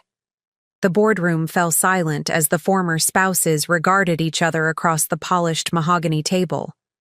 For Vivian, the moment carried none of the vindictive satisfaction she might once have anticipated. Instead, she felt a calm certainty that this outcome was both just and necessary, not merely for her personal redemption, but for the company's survival. Security is waiting outside, Patricia finally said, breaking the tense silence. They'll escort you to gather your personal items. Alexander's gaze remained locked on Vivian. This isn't over, he said quietly. Actually, it is, Vivian replied with finality. Goodbye, Alexander. As security personnel entered the boardroom, Alexander finally reached for the separation agreement, tucking it into his suit jacket without reading it. His movements were stiff, mechanical, a man operating on autopilot as his reality reconstructed itself around him. Vivian watched as he was escorted from the room, his tall frame suddenly seeming diminished, his confident stride replaced by halting steps. The parallels to her own departure 2 years earlier were striking. The box of personal items, the revoked access, the watching eyes of colleagues as a once powerful executive was reduced to a departing employee. When Alexander had disappeared from view, Patricia turned to Vivian. That was intense, she observed, but handled well. Thank you, Vivian replied, already refocusing on the tasks ahead. We should meet with the executive team immediately. They'll need reassurance and clear direction before tomorrow's announcement. As they prepared to address Meridian's leadership team, Vivian's phone buzzed with a message from Eleanor Blackwell. Contract signed. Funding secured. Congratulations. CEO Chen. The simple text marked the official completion of Vivian's transformation from discarded co-founder to returning savior. In just 2 years, she had rebuilt herself professionally, created a successful investment firm, and positioned herself perfectly to reclaim what had been taken from her. As word of the leadership change spread through Meridian's headquarters, Vivian could feel the atmosphere shifting. Tension gave way to cautious optimism. Uncertainty transformed into possibilities. Employees who had witnessed her departure now watched her return with expressions ranging from shock to relief to undisguised hope. Regardless of her choice, I expect all of you to maintain absolute professionalism during this transition. Meridian's culture will be defined by respect, accountability, and performance, starting now. The executives filed out with new assignments and a clear understanding of Meridian's direction under Vivian's leadership. Several lingered to speak with her privately, some expressing support, others asking pointed questions about their department's futures. Vivian addressed each conversation with the same focused attention and strategic clarity she had demonstrated throughout the meeting. By evening, Vivian had completed individual sessions with the finance team, the product development directors, and the sales leadership, all critical components of her stabilization strategy. In each meeting, she demonstrated not just executive authority but deep understanding of their specific challenges and clear vision for solutions. The market announcement is prepared for 7 a.m. tomorrow, James Patterson informed her as they reviewed final preparations. Financial analysts have been briefed confidentially, and early feedback suggests they view Horizon's investment as a positive development, especially given your history with the company. And our largest clients? Vivian asked, focusing on a critical vulnerability during any leadership transition. The account teams are making personal calls to the top 20 clients this evening, following the script you provided.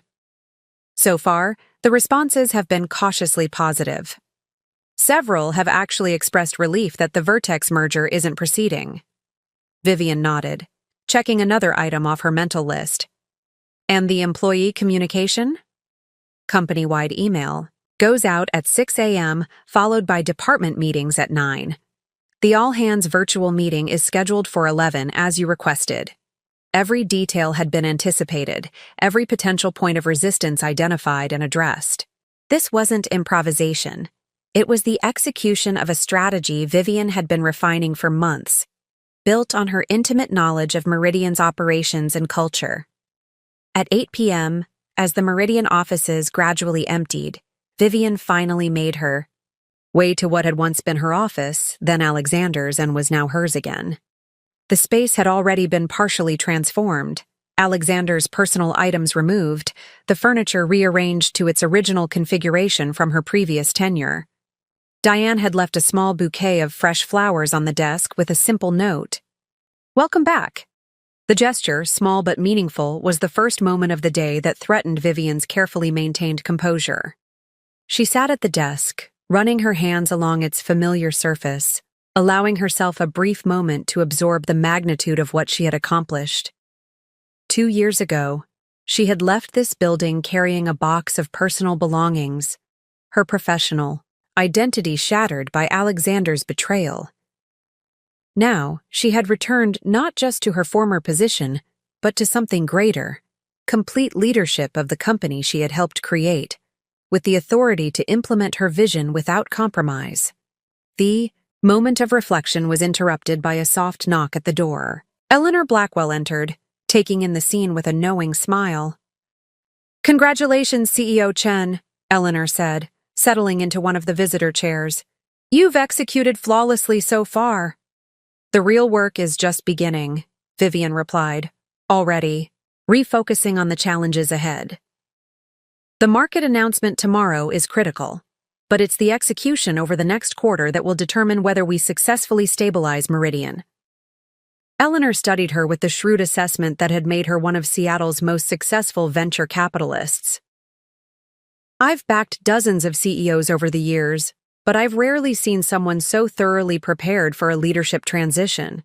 You've anticipated every contingency, prepared for every reaction. I've had 2 years to plan," Vivian acknowledged, "and intimate knowledge of both the company and its former CEO. Speaking of whom," Eleanor ventured, "any word on Alexander's next moves?" "He's bound by the same non-compete restrictions he once imposed on me," Vivian replied. "Professionally, his options are limited in the immediate term. His reputation in the industry will suffer from Meridian's financial situation and the failed Vertex merger." The symmetry wasn't lost on either. Woman, Alexander now facing the same professional constraints he had once used to sideline Vivian. "And Natalie?" Eleanor asked. She's requested time to consider the Portland offer, Vivian said. I expect she'll decline, but the offer was made in good faith. Her skills are valuable, even if her judgment in personal relationships is questionable. Eleanor laughed, a rare break in her typically composed demeanor. You're handling this with remarkable grace. In your position, many would be tempted toward more direct retribution. Vivian's expression remained thoughtful. Revenge was never the objective. Reclaiming what was taken from me, yes. Proving Alexander wrong about my capabilities, certainly. But Meridian itself was always the ultimate goal, ensuring the company we built survives and thrives. Her phone buzzed with an incoming message, the final confirmation from the legal team that all documents were in order for tomorrow's announcement. Another item checked off her meticulously prepared list. I should go, Eleanor said, rising. You have a momentous day ahead. The investment committee is extremely pleased with how you've managed the transition thus far.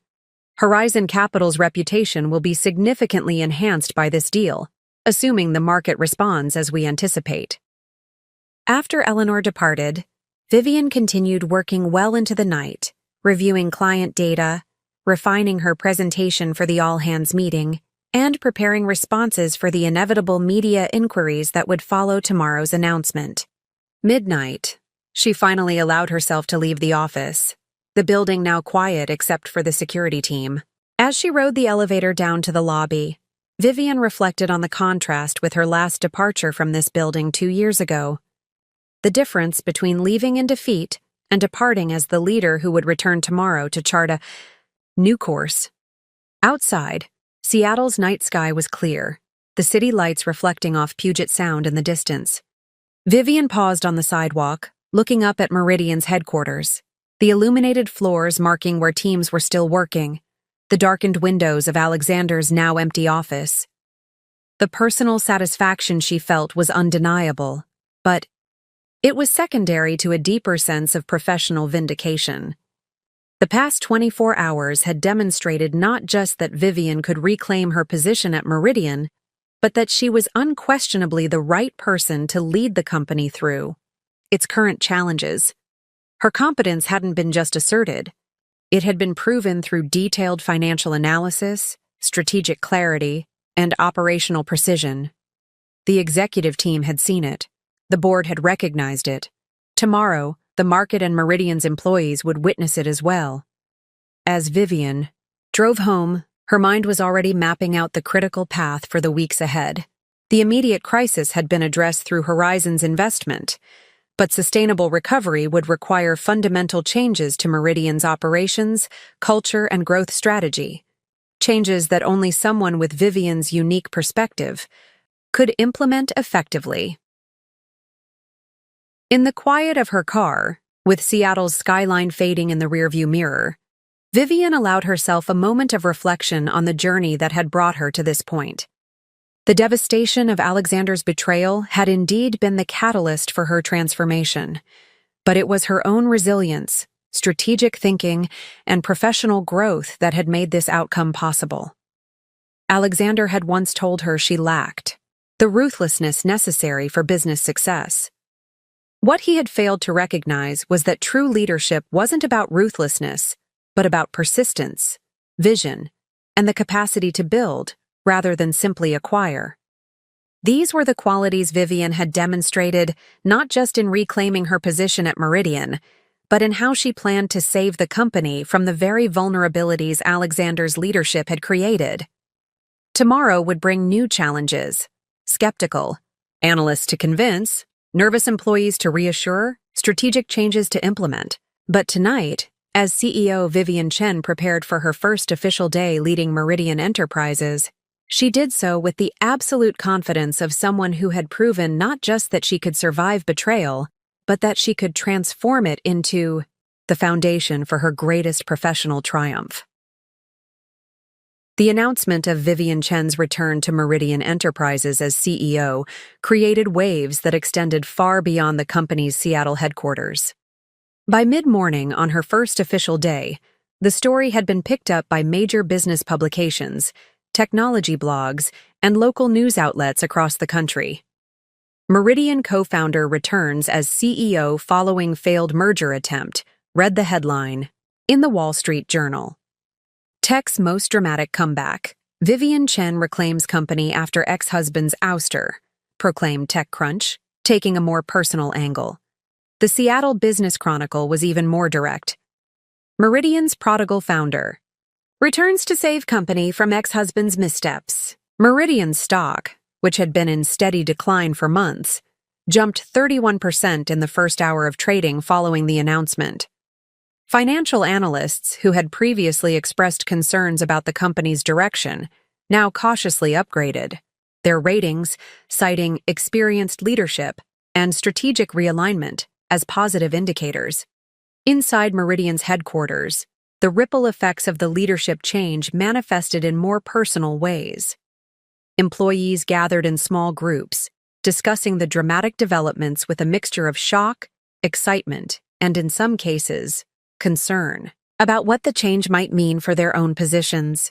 "I was here when she left 2 years ago," a veteran developer explained to newer colleagues in the break room. "It was awful. She built half our core systems, and suddenly she was gone with no explanation. Alexander changed everything after that." "Is it true they were married?" asked a young UX designer who had joined during Alexander's tenure. "Married and co-founders," confirmed a project manager. "They built Meridian together from nothing. Then he left her for Natalie and pushed her out of the company." "And now she's back as his boss," the designer marveled. "That's some serious karma." Similar conversations echoed throughout the building as employees processed the implications of this corporate and personal drama. For many who had worked under Alexander's increasingly erratic leadership, Vivian's return represented hope for stability and a return to the company's original values. For others, particularly those hired during Alexander's sole leadership, it created uncertainty about their future in a reorganized Meridian. The all-hands meeting at 11 a.m. did much to address these concerns. Vivian stood on the auditorium stage, facing nearly 800 employees in person and virtually, her composure and clarity providing a stark contrast to Alexander's recent communications, which had grown increasingly defensive as Meridian's challenges mounted. "Many of you know me," she began, "though many others have joined Meridian since my departure 2 years ago. To both groups, I want to emphasize a single point.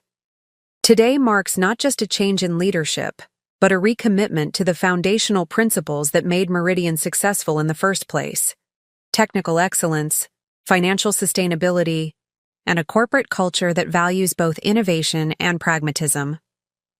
For the next 30 minutes, Vivian outlined her vision for Meridian's future, acknowledging the company's current challenges while presenting a clear path forward. She was transparent about the necessary changes ahead, including the termination of the Vertex merger and a comprehensive review of recent acquisitions, while reassuring employees that these changes were aimed at strengthening Meridian, not dismantling it. "I've spent the past 2 years observing this industry from a different perspective," she explained. "That perspective, combined with my historical knowledge of Meridian's operations, gives me confidence that we can address our current challenges and emerge stronger for having faced them." The employee response was overwhelmingly positive, with spontaneous applause interrupting her several times. The chat function in the virtual broadcast scrolled with messages of support and questions about specific initiatives, many expressing relief at the change in direction. By afternoon, the ripple effects had extended to Meridian's client base. Account managers reported enthusiastic responses from customers who had grown concerned about service quality and product development under Alexander's leadership.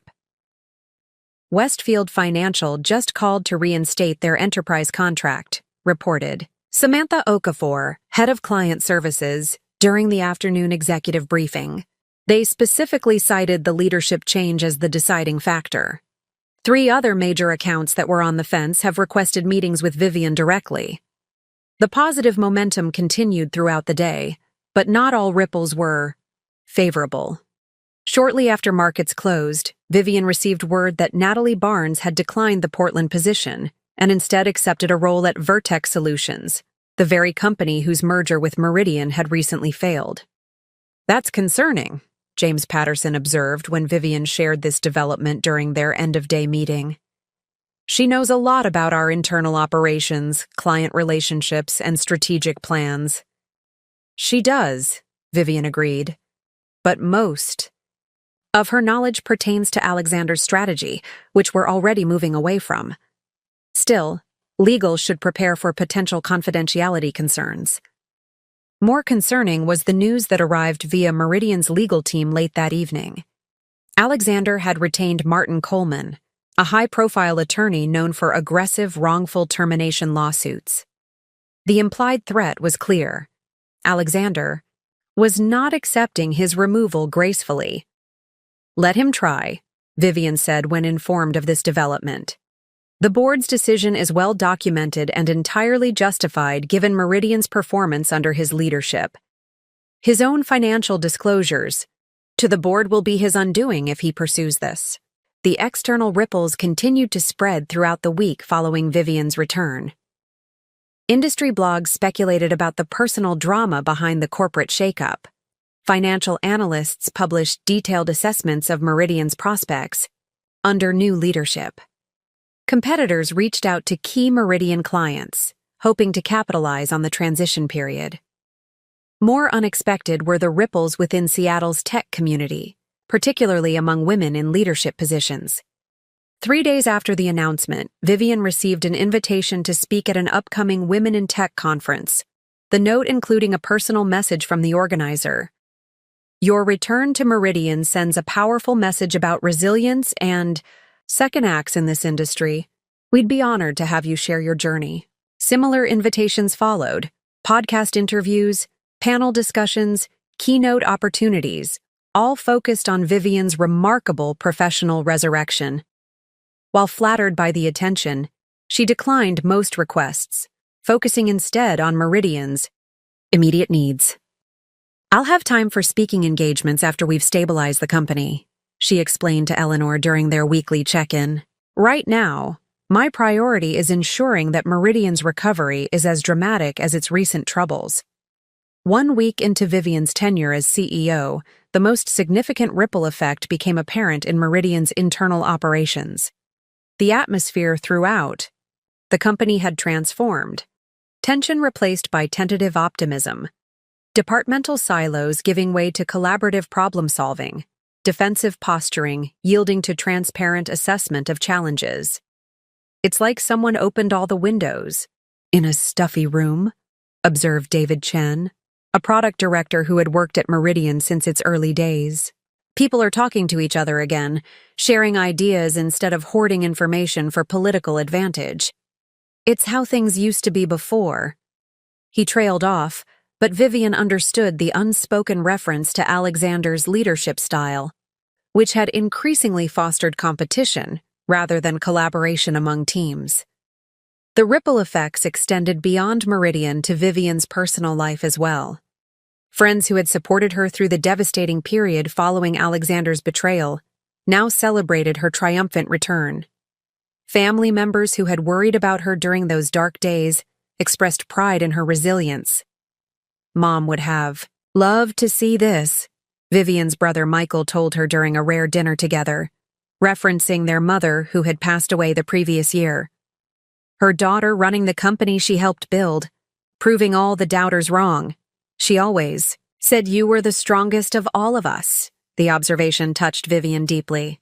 Her mother had been her most steadfast supporter during the aftermath of Alexander's betrayal, never doubting that Vivian would find her way forward. That she hadn't lived to see this vindication was perhaps the only bittersweet note in Vivian's otherwise complete triumph. 2 weeks into her leadership, Vivian received an unexpected communication that represented perhaps the most surprising ripple effect of all. An email from Brandon Torres, CEO of Vertex Solutions, the company whose merger with Meridian had collapsed, catalyzing the chain of events that led to Alexander's removal. "I understand Natalie Barnes has joined your team. Vivian noted during the video call that followed Torres's email. An interesting choice, given her history with Meridian. Torres smiled diplomatically. Ms. Barnes brings valuable insights about enterprise client needs, but that's not why I wanted to speak with you. He explained that with Alexander's departure, Vertex was interested in exploring a different type of relationship with Meridian, not a merger, but a strategic partnership, focused on complementary product offerings. The merger Alexander proposed never made sense, Torres admitted. It was driven by ego rather than sound business strategy. But there are legitimate synergies between our companies that could benefit both, if approached differently. The conversation revealed yet another dimension of Alexander's failed leadership. His aggressive acquisition strategy had alienated potential partners who might otherwise have been valuable allies. Vivian promised to consider Torres's proposal once Meridian's immediate stabilization was complete. Another potential positive outcome arising from the leadership change. Perhaps the most profound ripple effect, however, was one that few outside Vivian's inner circle ever witnessed. Late one evening, 3 weeks after taking the helm at Meridian, Vivian sat alone in her office, reviewing the latest financial projections. The immediate crisis had been averted through Horizon's investment, and the company was showing early signs of recovery under her leadership. Alexander nodded, a muscle working in his jaw as he gathered his thoughts. I've also dissolved my relationship with Natalie, he added, the personal revelation unexpected in this setting. It turns out our compatibility was largely situational. Vivian absorbed this information without visible reaction, though she couldn't help wondering if Natalie's decision to join Vertex had precipitated this development, or vice versa. Either way, it represented another unraveling of the life Alexander had chosen over their marriage.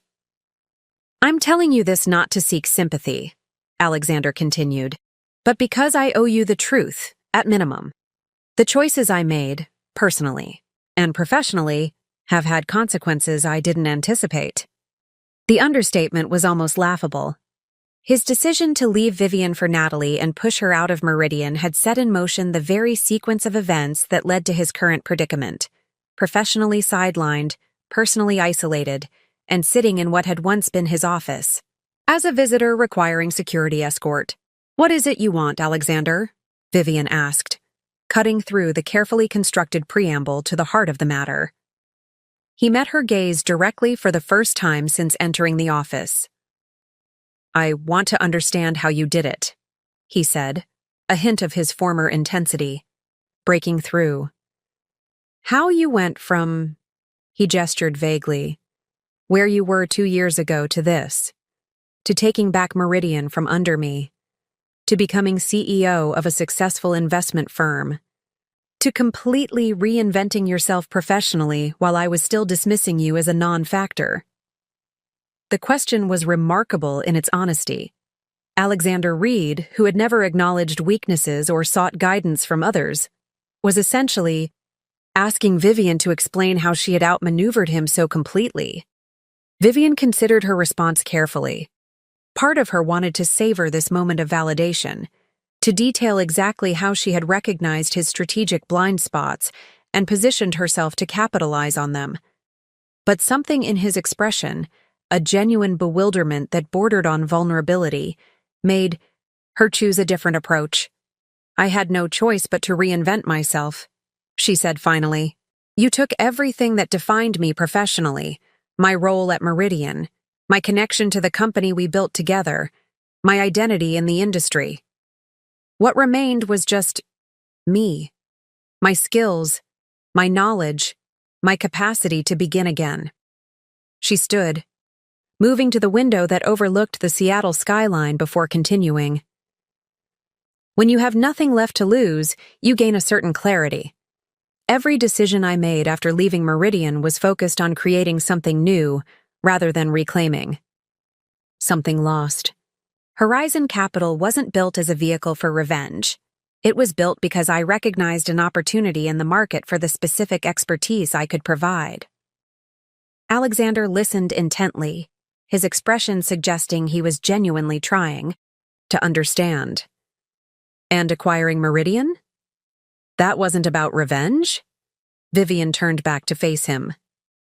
Meridian was a distressed asset with strong fundamentals being mismanaged toward insolvency. It was exactly the type of opportunity Horizon was, created to identify and address. That I had personal history with the company made the analysis more accurate, not less valid. She returned to her seat, meeting his gaze directly. Would another investor have stepped in if Horizon hadn't? Possibly. Would they have understood Meridian's potential as thoroughly as I did? Unlikely. My history with this company was a competitive advantage in recognizing both its vulnerabilities and its unrealized value. Alexander absorbed this, his expression a complex mixture of respect and residual defensiveness. You make it sound inevitable, as if I was destined to fail and you to succeed. Not destined, Vivian corrected, but predictable, given our respective approaches. You pursued growth at any cost, leveraging the company beyond sustainable levels, to fuel acquisition after acquisition. I advocated for strategic growth balanced with operational excellence. The market ultimately confirmed which approach was sound. The assessment was clinical rather than accusatory, but Alexander flinched, slightly nonetheless. The board supported my strategy, he noted, a final attempt at justification. The board wasn't provided with complete information, Vivian countered. The financial reports they received obscured the true extent of Meridian's leverage and the underperformance of acquired companies. That reality would have emerged eventually, with or without my involvement. Alexander fell silent, seemingly processing her words. When he spoke again, his tone had shifted from defensive to reflective. We built something remarkable together, he said quietly. Before everything changed. Meridian was the best of both of us. Your technical vision and operational discipline combined with my market instincts and client relationships. The acknowledgement of their former complementary partnership, something Alexander had systematically erased from Meridian's narrative after her departure, caught Vivian by surprise. Yes, we did, she agreed, a hint of the old connection briefly resurfacing between them. And I destroyed it, Alexander continued, the admission clearly difficult for him. Not just our marriage, but the partnership that made Meridian successful. I convinced myself that I was the visionary, that your caution was holding the company back, that I could replicate our success without your counterbalance. He ran a hand through his hair, a gesture of frustration Vivian remembered from their years together. I was wrong, catastrophically wrong, and not just about Meridian, about you. The admission hung in the air between them, its significance extending beyond business strategy to the personal betrayal that had catalyzed everything that followed. Why are you telling me this? Vivian asked, genuinely curious about his motivation for this unexpected moment of accountability. Alexander seemed to consider the question carefully before responding. Because I need to say it out loud, to you specifically. Because acknowledging the magnitude of my miscalculation is the first step toward whatever comes next for me professionally. And because, he hesitated briefly, because you deserve to hear it after everything. Vivian studied him, trying to discern whether this apparent contrition was genuine or merely a tactical maneuver. The Alexander she had married had been capable of remarkable charm when it served his purposes. But the man before her now seemed stripped of those polished defenses, revealing something more authentic beneath. What has come next for you? She asked. He shrugged slightly, the gesture uncharacteristically uncertain for someone who had always projected absolute confidence about his future. I don't know. The non-compete limits my options in the immediate term. My reputation in the industry has suffered. Several board positions I held have been quietly terminated. The parallel to Vivian's own situation 2 years earlier was striking. The professional isolation, the uncertain future, the painful reassessment of capabilities and options. Alexander was experiencing his own version of the devastation he had once inflicted on her. "It isn't easy starting over," Vivian observed, neither gloating nor sympathetic, simply stating a truth they now both understood. "No," Alexander agreed, "but you managed it. Rather spectacularly, in fact." A silence fell between them. Not the tense, angry silence of their boardroom confrontation, but something more contemplative, as two people who had once shared everything now found themselves on opposite sides of a chasm largely of one person's creation. "I should go," Alexander said finally, rising from his chair. "Thank you for seeing me. I know you had no obligation to do so." Vivian stood as well, maintaining the professional distance that now defined their relationship. "What did you hope to gain from this conversation, Alexander?" "Really?" He paused at the door, considering her question with unexpected thoughtfulness. "Closure, perhaps. Understanding. Or maybe just the chance to look you in the eye and acknowledge that you proved me wrong in every possible way." It was, perhaps, the most honest thing he had said to her in years, an unvarnished recognition of how completely his assessment of her had been proven wrong. Not just her business acumen, which he had dismissed, but her resilience, strategic thinking, and capacity for transformation. "I appreciate your candor," Vivian replied after a moment. "It's something that was often missing in our later years together." Alexander nodded, accepting the gentle rebuke. "For what it's worth, I'm not contesting the divorce settlement either. My attorney advised fighting for a larger share given Meridian's increased valuation under your leadership, but that seemed—" He searched for the right word. "Inappropriate, given the circumstances." "Thank you for that," Vivian said, genuine appreciation in her voice for this unexpected reasonableness. Alexander lingered at the threshold, seemingly reluctant to end the conversation despite having said what he came to say. "The industry gossip says you're implementing a complete restructuring of Meridian's acquisition strategy and reversing most of my major initiatives." "Not all," Vivian corrected. "But yes, we're pivoting toward sustainable growth rather than expansion at any cost. The market has responded favorably." "I've noticed," he said wryly. "My remaining Meridian shares are finally worth something again." The acknowledgement of her success in stabilizing the company he had nearly driven to failure was clearly difficult for him, but Vivian recognized the effort it represented, an admission that her approach had been right all along. "I should let you get back to your day," Alexander said, straightening his shoulders slightly, a gesture Vivian recognized as his attempt to reclaim some dignity. "Thank you again for seeing me." As he turned to leave, Vivian found herself calling after him. "Alexander," he paused, looking back with a question in his eyes. "The non-compete expires in 17 months, she said. You're still a capable executive despite recent missteps. There will be opportunities when that restriction lifts." The comment wasn't quite forgiveness, nor was it precisely kindness. It was professional acknowledgement from one business leader to another, recognition that careers in their industry were rarely defined by single failures, no matter how spectacular. Alexander seemed to understand the nature of this unexpected olive branch. "Perhaps," he said, "though I suspect I have some significant reassessment to do before then." "That," Vivian replied with the hint of a smile, "is something I understand completely." As Alexander was escorted from the executive floor by security, Vivian returned to her desk, the encounter having affected her more than she had anticipated. There was no satisfaction in seeing him diminished, no vindication in his acknowledgement of her superior judgment. What she felt instead was a complex mixture of closure and recognition. Two people who had once shared everything, now acknowledging the truth of their separate paths and the consequences of choices made. Her phone buzzed with a message from Eleanor. "Board meeting prep at 2? New acquisition target to discuss." The reminder pulled Vivian firmly back to the present and the future she was building. Alexander Reed was now part of Meridian's past, A significant chapter, certainly, but no longer the determining factor in its trajectory.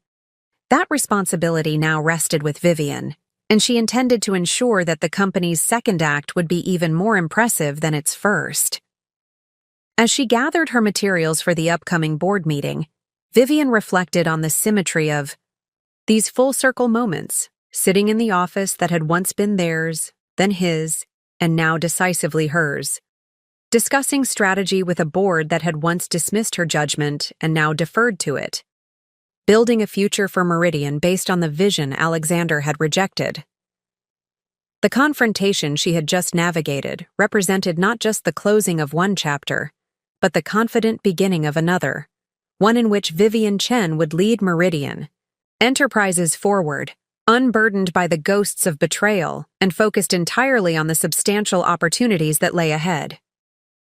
3 months into Vivian's leadership, Meridian Enterprises had undergone a profound metamorphosis. The transformation extended far beyond financial statements and organizational charts. It permeated the physical environment, corporate culture, and even the energy that greeted visitors when they stepped off the elevator on the executive floor. The most visible changes began with the headquarters itself. Under Alexander's leadership, Meridian's office space had gradually evolved to reflect his personal aesthetic, imposing, status-oriented, and designed to intimidate rather than inspire. Dark woods, heavy furniture, closed doors, and hierarchical seating arrangements had signaled a top-down culture where information flowed in carefully controlled channels. Vivian's first major facilities project had been to literally open up these spaces, removing physical barriers that reinforce separation between departments and leadership levels. The executive floor, once a fortress of closed doors and administrative gatekeepers, was reconfigured with glass partitions and collaborative workspaces. Vivian's own office remained, but with transparent walls and a policy that prioritized accessibility over executive isolation. The environmental changes aren't just cosmetic, Vivian explained to the executive team as construction crews transformed the space around them. Physical barriers reinforce psychological ones. How we arrange our workspace directly influences how we think about collaboration, information sharing, and organizational hierarchy. The transformation extended to the technology development floors as well. The rigid cubicle structure that Alexander had gradually imposed was replaced with a more flexible arrangement of team pods, quiet focus areas, and communal spaces designed to facilitate both concentration and collaboration as needed. "I can't believe the difference," remarked Raj Patel, a senior developer who had been with Meridian since before Vivian's departure. Under Alexander, it felt like we were working in isolation chambers. Ideas stayed trapped in individual departments. Now it feels like ideas can breathe and evolve across boundaries again. The physical redesign was backed by substantial technology upgrades, another area that had stagnated under Alexander's leadership, as resources were diverted to acquisitions rather than infrastructure. Vivian authorized a comprehensive overhaul of Meridian's internal systems, prioritizing tools that facilitated collaboration, transparent project tracking, and cross-functional communication. But perhaps the most profound environmental transformation was in the intangible atmosphere that permeated Meridian's offices, the nervous tension that had characterized Alexander's final year, when employees carefully guarded information, avoided challenging leadership directives, and focused on political survival rather than innovation, had dissipated remarkably quickly. In its place emerged a renewed energy, a sense of possibility that longtime employees recognized from Meridian's early days when Vivian and Alexander had led as true partners. The difference was palpable to anyone who had experienced both eras. "It's like we can breathe again," observed Diane Matthews during a check-in with Vivian. "People are excited to come to work. They're volunteering ideas in meetings instead of waiting to be called on. They're collaborating across departments without being forced to." This cultural shift wasn't accidental. Vivian had deliberately modeled the behaviors she wanted to see throughout the organization. asking questions rather than issuing directives, acknowledging uncertainty where it existed rather than projecting false confidence, and explicitly valuing diverse perspectives in decision-making processes. The transformation extended to Meridian's meeting culture as well. The lengthy, presentation-heavy sessions that had become standard under Alexander's leadership were replaced by focused discussions with clear objectives and broad participation. Status meetings were conducted via collaborative documents rather than time-consuming in-person updates. And most significantly, dissenting opinions were not merely tolerated, but actively encouraged. "I need people who will tell me when I'm wrong," Vivian explained during an all-hands gathering 2 months into her tenure. "The greatest risk to any organization is leadership that hears only what it wants to hear. That's how we ended up with the Vertex merger disaster." This explicit commitment to intellectual honesty resonated throughout Meridian, particularly with employees who had witnessed Alexander's increasing intolerance for perspectives that challenged his vision. The result was the environmental transformation, not just in physical space, but in the conversational space where ideas were exchanged and decisions made. The effects of these changes became evident in unexpected ways. Employee sick days decreased by 22% compared to the same quarter the previous year. Applications for internal transfers, often an indicator of departmental dysfunction, dropped by 68%. And perhaps most tellingly, Meridian's Glassdoor ratings improved from 2.8 to a stellar 4.6 in just 3 months, with anonymous reviews specifically, citing the improved work environment and leadership transparency. Even Meridian's client interactions reflected this environmental transformation. The sleek, intimidation-focused meeting rooms that Alexander had designed to project power during negotiations were reconfigured to facilitate genuine partnership discussions.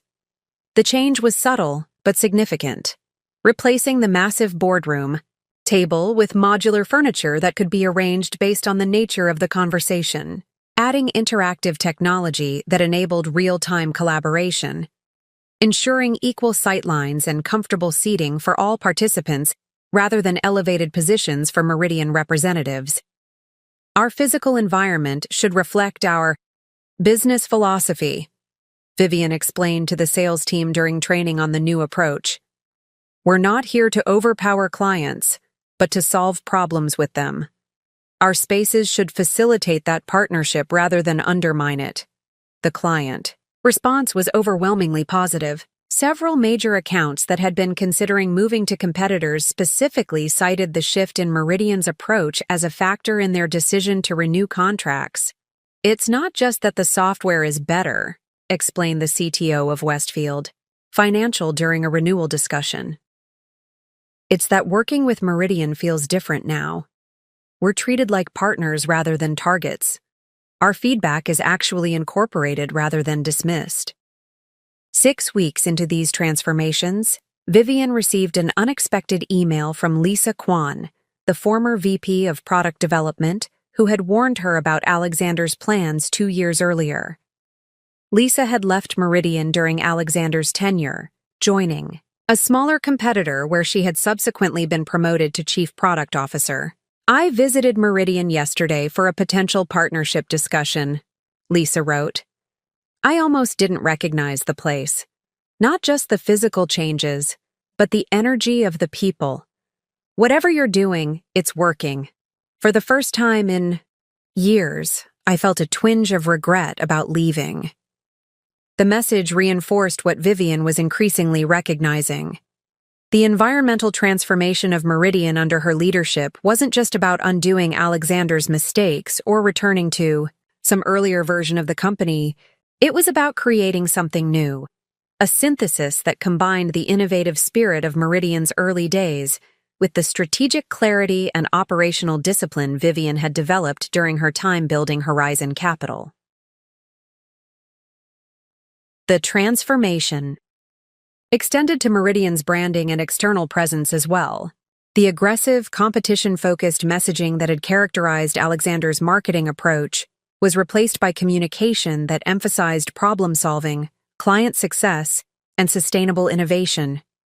The corporate website was redesigned to highlight client case studies rather than Meridian's size or market position. Press releases focused on product improvements and client outcomes rather than acquisitions and growth metrics. "We're shifting the narrative," Vivian explained to the marketing team. "Meridian isn't about dominating markets. It's about solving real problems with sustainable technology solutions. That's the company we originally built, and it's the company we're becoming again, just with greater scale and capability." This realignment of Meridian's external identity with its internal transformation created a powerful coherence that resonated with employees, clients, and industry observers alike. The company wasn't just saying it had changed, it was demonstrating that change in every aspect of its operations and interactions. 3 months after taking control of Meridian, Vivian stood in the center of the transformed executive floor, observing the activity around her. Engineers collaborated with marketing specialists at a shared workspace that had once been Alexander's private conference room. Account managers and developers huddled around a prototype display, debating user experience, improvements with animated enthusiasm. Through glass partitions, she could see her executive team engaged in spontaneous problem-solving rather than formal presentations. The space hummed with productive energy, so different from the tense silence that had characterized these same floors in the final months of Alexander's leadership. The transformation wasn't complete.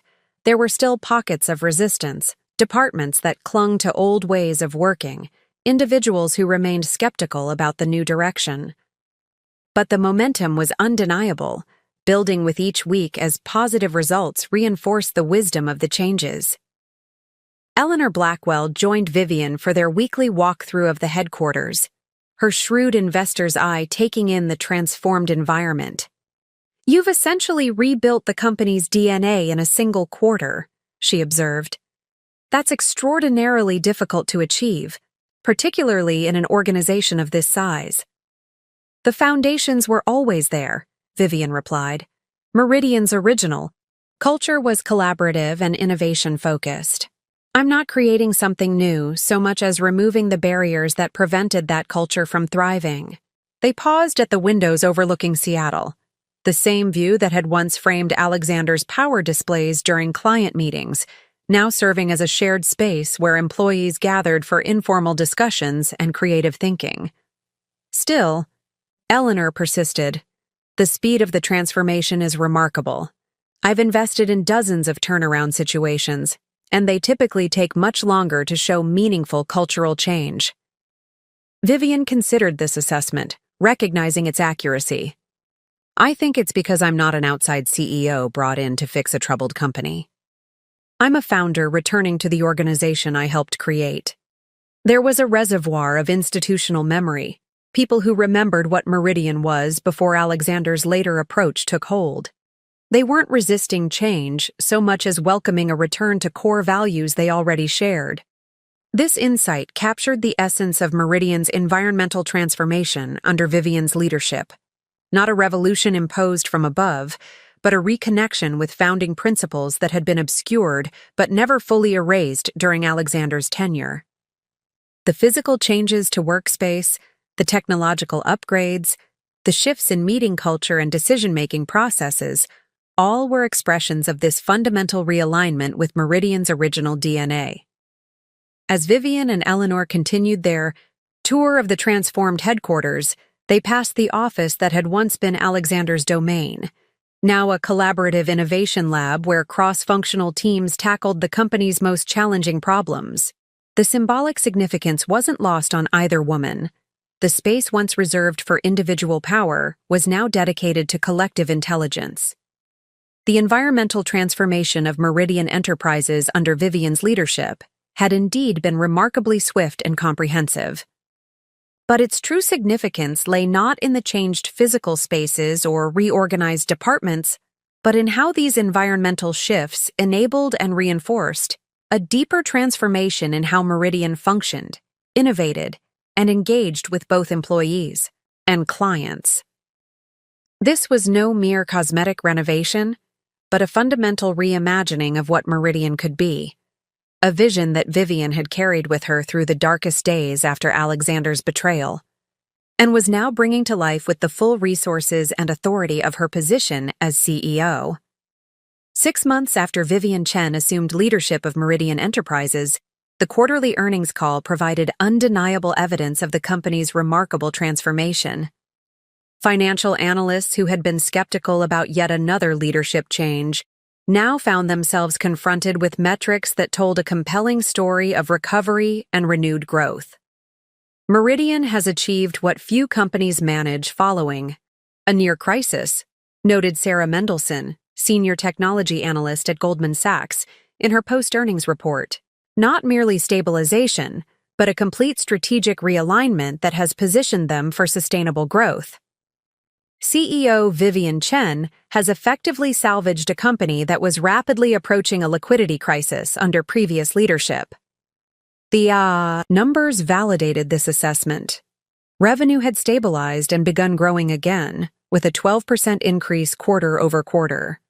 Operating margins had improved from a concerning 8% to a healthy 22% through strategic cost management and operational efficiencies. Most impressively, client retention had rebounded from 74% to 91%, a dramatic reversal of the downward trend that had characterized Alexander's final year.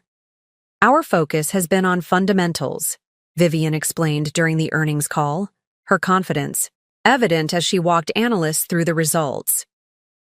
Rather than pursuing growth at any cost, we've prioritized client satisfaction, product excellence, and strategic partnership development. The financial results reflect the wisdom of this balanced approach. The market responded enthusiastically, with Meridian's stock climbing 17% in the day following the earnings announcement. Financial news channels that had previously run segments questioning Meridian's viability now featured analysts praising its dramatic turnaround. Chen has essentially executed a masterclass in corporate recovery, observed Michael Fierro on CNBC's Closing Bell. She inherited a company with dangerous leverage levels, declining client satisfaction, and a failed merger attempt. 6 months later, Meridian is once again being viewed as a potential industry leader rather than an acquisition target. This external validation was gratifying, but for Vivian, the most meaningful evidence of success came from within Meridian itself. Employee surveys revealed a transformation in morale and engagement that mirrored the financial improvements. Overall, employee satisfaction had increased from 62% to 87%. Reported incidents of workplace stress had decreased by 41%, and perhaps most tellingly, voluntary departures had dropped by 68% compared to the same period the previous year. People aren't just staying because the company is stable again, observed Samantha Okafor, the newly promoted Chief People Officer. They're staying because they believe in the direction we're heading. They can see the connection between their work and Meridian's success in a way that had become obscured. This renewed sense of purpose was evident in the product development teams as well. Under Alexander's leadership, innovation had increasingly focused on features that could be marketed for competitive advantage rather than solving genuine client problems. As a result, Meridian's once legendary product reputation had gradually eroded, with clients increasingly viewing their offerings as flashy but superficial. Vivian's reorientation of the product strategy toward substantive improvement was already yielding results. The latest release of Meridian's flagship enterprise management platform had received the highest client satisfaction ratings in 3 years. Industry reviewers noted the software's improved performance, intuitive design, and thoughtful integration of features that addressed long-standing client pain points. "It's like they're actually listening to us again," remarked the CIO of Barton Healthcare, a major Meridian client who had been considering switching providers before Vivian's return. The latest update addressed issues we've been raising for years that were repeatedly deprioritized under the previous leadership. Perhaps the most convincing evidence of Meridian's successful transformation came in the form of client acquisition and retention metrics. Under Alexander's leadership, The sales team had been incentivized to focus almost exclusively on new client acquisition, often at the expense of maintaining relationships with existing clients. The result had been an expensive churn cycle, with new clients being signed at premium rates, while established customers quietly departed. Vivian had restructured both the sales strategy and compensation model to prioritize long-term client partnerships over short-term acquisition metrics. The results were remarkable. Not only had client retention improved dramatically, but the cost of sales had decreased by 31% as more business came through referrals and expanded engagements with existing clients. We're no longer selling to clients. We're solving problems with them, explained Marcus Rodriguez, the newly appointed Chief Revenue Officer who had previously worked with Vivian during Meridian's early days. That fundamental shift in approach has transformed how our clients view their relationship with Meridian, from vendor to partner. This transformation was perhaps best illustrated by the case of Westfield Financial, which had reduced its Meridian contract by 60% during Alexander's final year and had been on the verge of complete departure. 6 months into Vivian's leadership, Westfield had not only restored its original contract value, but had expanded it by an additional 25%, specifically citing Meridian's renewed focus on client success as the determining factor. The Westfield recovery isn't just about revenue, Vivian noted during the executive team's monthly strategy session. It's validation of our entire approach.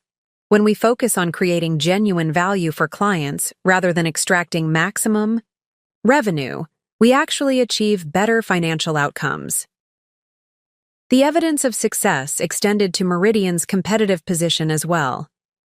Under Alexander's leadership, the company had increasingly relied on aggressive pricing and marketing tactics to compete, often making promises that the product couldn't fully deliver.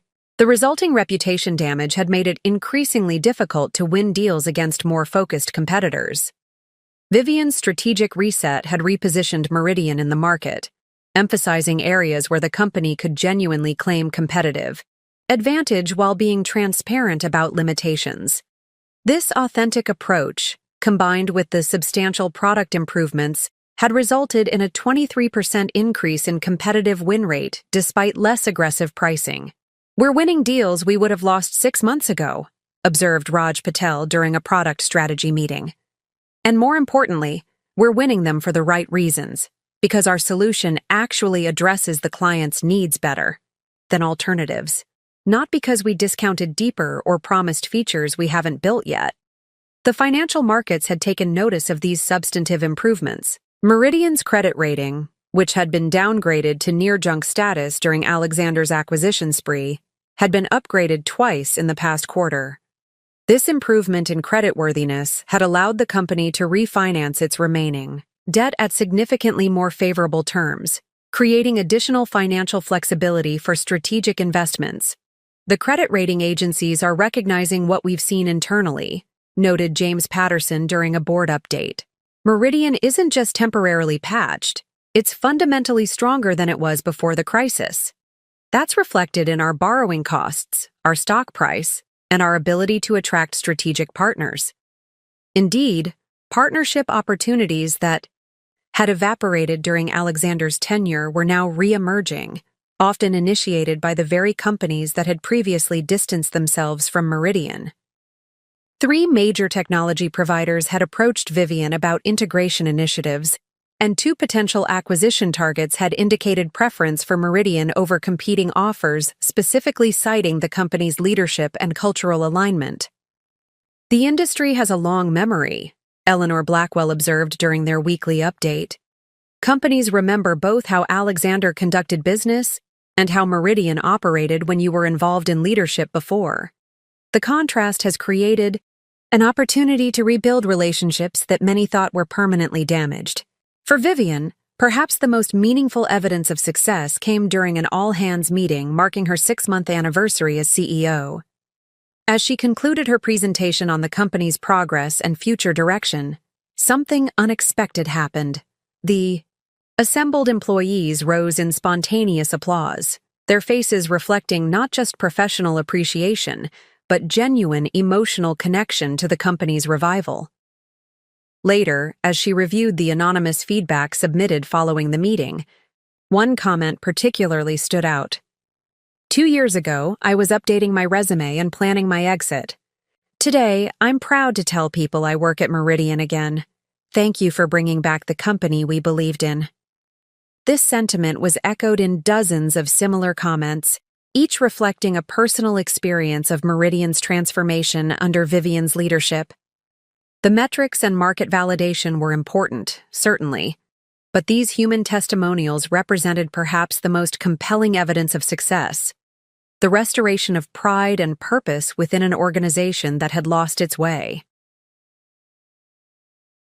As Vivian prepared for the upcoming board meeting, she compiled the comprehensive evidence of Meridian's successful transformation: financial metrics showing sustained improvement, client satisfaction scores reaching record levels, employee engagement metrics reflecting renewed purpose and commitment, product reviews highlighting substantive improvements rather than marketing gloss, partnerships and opportunities that had seemed impossible 6 months earlier. The narrative they collectively told was clear and compelling. Meridian Enterprises wasn't merely recovering from near disaster. It was emerging stronger, more focused, and better positioned than it had been. Even before Alexander's missteps, the transformation wasn't just a return to stability, but an evolution towards something more sustainable and valuable than what had existed before. For Vivian personally, this evidence of success carried profound meaning beyond professional validation. Each improved metric, each positive client interaction, each engaged employee represented the vindication of her vision for what Meridian could be, the vision Alexander had dismissed as overly cautious and insufficient for market leadership as ROI. She reviewed the final slides for her board presentation. Vivian reflected on the journey that had brought her to this moment.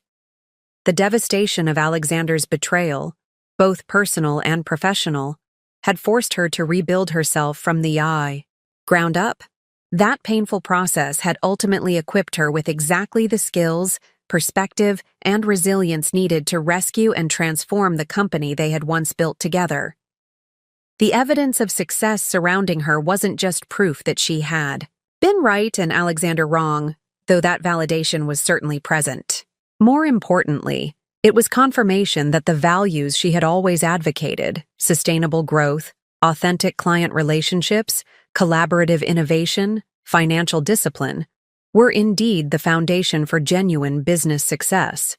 The quarterly numbers told a story of remarkable corporate recovery, but for Vivian Chen, they represented something even more significant: the culmination of a personal and professional journey from betrayed co-founder to triumphant CEO, from discarded partner to visionary leader, whose approach had been unequivocally validated by the very market Alexander had claimed she didn't understand.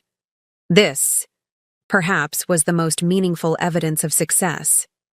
Not that she had proven Alexander wrong, but that she had proven herself right, creating in the process a stronger, more vibrant Meridian than had ever existed before. 1 year to the day, after Vivian Chen assumed leadership of Meridian Enterprises, she stood at the floor-to-ceiling windows of her office, watching the Seattle sunset paint the skyline in hues of gold and amber. The symbolism of the anniversary wasn't lost on her. One complete cycle from crisis to recovery, from uncertainty to validated success, from professional devastation to triumphant return. The past 12 months had transformed not just Meridian, but Vivian herself. The woman who had entered this building as the new CEO, determined, strategic, and focused on reclaiming what had been taken from her, had evolved into something more complex and perhaps more powerful. The journey had changed, her in ways she was only now beginning to fully understand. A gentle knock at the door interrupted her reflection. Eleanor Blackwell entered, carrying a small gift bag and wearing an unusually warm smile. "I thought the occasion deserved acknowledgement," Eleanor said, placing the bag on Vivian's desk. 1 year of the most remarkable corporate turnaround I've witnessed in 3 decades of investing. Vivian opened the gift to find a beautiful crystal paperweight etched with a simple message: Vision vindicated. The sentiment brought an unexpected lump to her throat. "Thank you," she said, genuinely touched by the gesture from her typically reserved mentor and investor. "It's been quite a year." "That," Eleanor replied, "is an understatement of spectacular proportions." They settled into the comfortable seating area that had replaced Alexander's imposing conference table, the city lights beginning to twinkle beneath them as darkness fell. Horizon Capital's investment in Meridian has yielded a 218% return in 12 months, Eleanor noted, her investors' precision never far from the surface. "From a purely financial perspective, it's been an unqualified success. But I suspect the metrics that matter most to you are different." Vivian nodded, considering the question. "The financial recovery was necessary, of course. But you're right. That's not how I measure success, at least not primarily." She gestured toward the open office space beyond her glass walls, where even, at this evening hour, teams were engaged in animated collaboration. "I measure it in the restoration of Meridian's culture, in products that genuinely solve client problems, in an organization that functions from authentic values rather than ego or acquisition metrics. And on a personal level?" Eleanor asked, her gaze shrewd but compassionate. "How do you measure the success of your own journey through all this?" The question struck at something Vivian had been contemplating as the anniversary approached: how to integrate the personal and professional dimensions of her remarkable year. "When Alexander left," she began carefully, "he took everything I thought defined me: my marriage, my role at Meridian, my professional identity. I measured my initial success by what I reclaimed. But somewhere along the way, that changed." Eleanor listened attentively as Vivian continued. "I realized I wasn't actually reclaiming anything. I was creating something new, a different version of Meridian, a different version of myself. Not a restoration, but a reinvention." This insight had been gradually forming throughout the year, crystallizing as Vivian recognized that her leadership of Meridian wasn't simply undoing Alexander's mistakes or returning to some earlier version of the company. It was synthesizing her original vision with everything she'd learned during her time building Horizon Capital, creating something stronger and more sustainable than what had existed before. "The personal vindication of proving Alexander wrong about my capabilities was satisfying," Vivian acknowledged with a smile. "I won't pretend it wasn't, but it was also surprisingly fleeting. What has proven more lasting is the discovery that his betrayal inadvertently led me to capacities and strengths I might never have developed otherwise." Eleanor nodded, understanding evident in her expression. Necessity as the mother of reinvention. "Exactly," Vivian agreed. "If Alexander hadn't pushed me out of Meridian, I never would have built Horizon Capital. I never would have developed the investment expertise that eventually allowed me to recognize Meridian's vulnerability and position myself to step in. The very skills needed to save Meridian were ones I acquired only because I was forced to start over." The irony wasn't lost on either woman. Alexander's attempt to eliminate Vivian professionally had instead catalyzed her evolution into precisely the leader capable of rescuing Meridian from his mismanagement. "There's a certain poetic justice in that," Eleanor observed. "There is," Vivian agreed. "But what I find more meaningful is the integration of those experiences into something constructive. The pain of betrayal transformed into capacity for leadership, the professional setback converted into strategic advantage, the personal loss evolving into independence I might never have claimed otherwise." As they spoke, Vivian's assistant appeared, at the door with a subtle gesture indicating an important call. Eleanor rose to leave, squeezing Vivian's shoulder briefly, a rare physical gesture from the typically reserved investor. "You've done something extraordinary here, Vivian. Not just with Meridian, but with your own story. Not many people manage to transform betrayal into triumph so completely." After Eleanor's departure, Vivian took the call, a major client confirming expansion of their Meridian contract to international offices. Another success, another validation of the company's renewed direction under her leadership. When she hung up, Vivian found herself drawn back to the windows, to the cityscape now fully illuminated against the night sky. 1 year ago, she had stood in this same spot, looking out at these same lights, feeling the weight of responsibility for a company in crisis. She had carried with her then the scars of Alexander's betrayal, the determination to prove him wrong, the fire of reclaiming what had been taken from her. Now those motivations had evolved into something more nuanced and perhaps more powerful.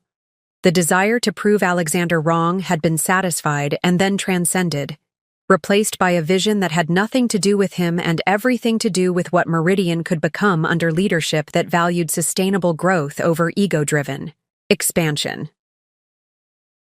Vivian's phone buzzed with a text message from James Patterson. Board review packet looks excellent. Looking forward to celebrating the 1-year milestone tomorrow. You've achieved the impossible. The affirmation brought a smile to Vivian's face, but also a moment of reflection on how her relationship with validation had changed over the past year. Early in her return to Meridian, external confirmation of her success had been crucial, evidence that her judgment had been right, that her capabilities were real, that Alexander's dismissal of her potential had been catastrophically wrong. Now, 12 months later, she found herself less invested in external validation and more centered in her own assessment of what mattered. Meridian was thriving not because it proved Alexander wrong, but because Vivian's leadership approach was fundamentally sound, focused on creating genuine value rather than the appearance of success. This shift from external to internal validation represented perhaps the most significant evolution in Vivian's personal journey. The woman who had once been devastated by Alexander's rejection now stood complete in herself, her worth no longer tethered to his or anyone else's assessment. As she gathered her things to leave for the evening, Vivian noticed a small frame on her desk that hadn't been there earlier, clearly another anniversary gift, this one from her executive team. It contained a simple quote attributed to Roman philosopher Seneca: "Difficulties strengthen the mind as labor does the body." The sentiment resonated deeply.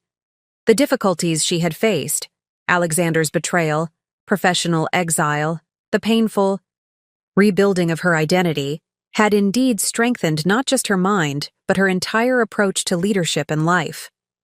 The labor of transformation, both personal and professional, had produced capacities she might never have developed in more comfortable circumstances.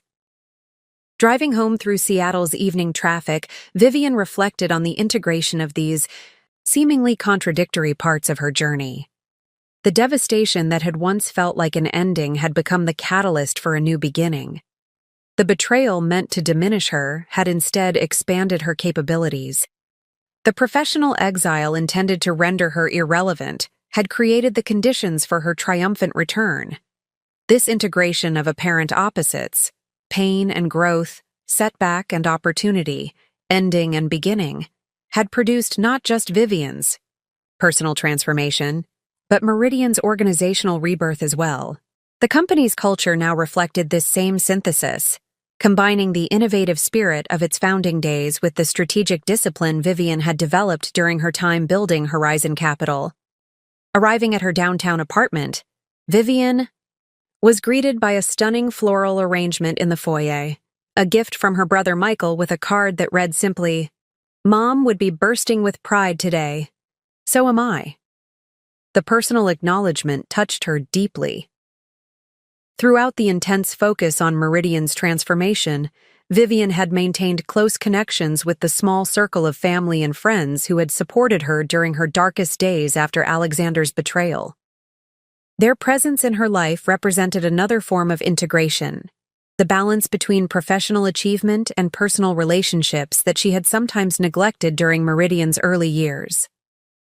Later that evening, as Vivian prepared materials for the next day's board meeting commemorating her first year as CEO, she found herself drawn to an article that had appeared in that morning's Seattle Business Chronicle.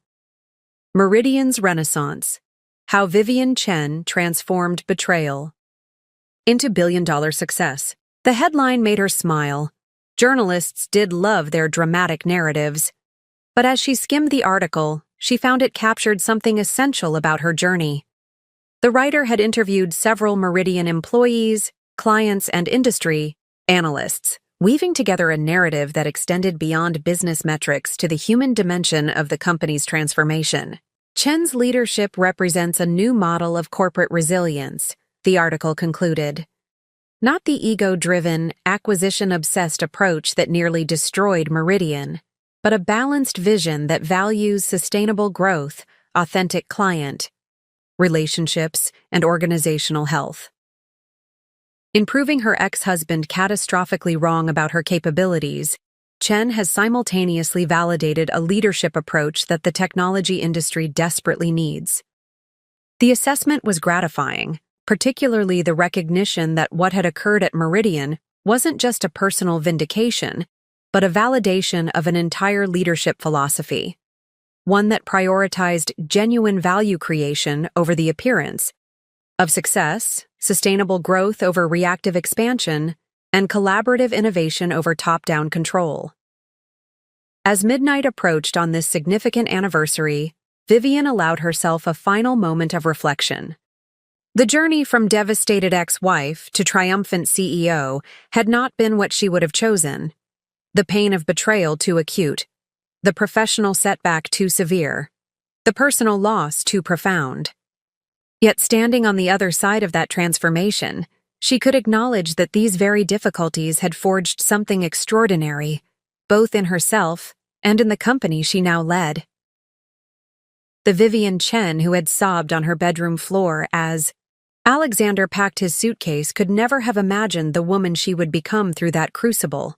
Stronger, certainly, but also more authentic, more purposeful, and paradoxically, more compassionate, even toward Alexander himself. Their final conversation months earlier had revealed a man beginning to recognize the magnitude of his miscalculation, not just in dismissing Vivian's capabilities, but in the fundamental values that had guided his leadership. There had been no satisfaction in witnessing his diminishment, only a quiet acknowledgement that consequences inevitably follow choices. Vivian's phone buzzed with a calendar reminder for tomorrow. 1-year anniversary board presentation, 9 a.m. The agenda included her vision for Meridian's next stage of growth, building on the successful foundation established during this transformative year. That future-focused orientation captured perhaps the most significant aspect of Vivian's personal and professional integration. She was no longer defined by her past with Alexander, or even by her triumphant return to Meridian. She had moved beyond reaction to creation, beyond reclamation to innovation, beyond proving Alexander wrong to proving herself right in ways that transcended their shared history. As she finalized her presentation for the board meeting, Vivian included a slide she had deliberated over for days, a simple statement of Meridian's renewed purpose under her leadership.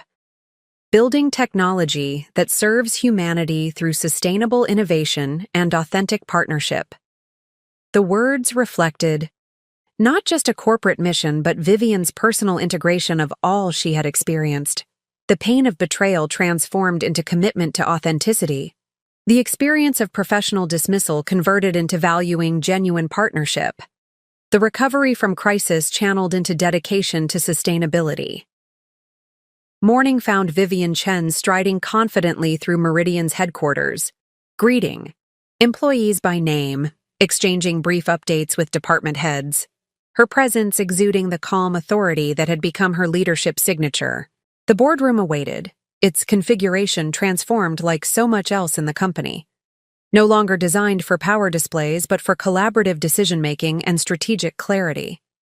As board members gathered, the atmosphere reflected the dramatic shift in Meridian's trajectory over the past 12 months.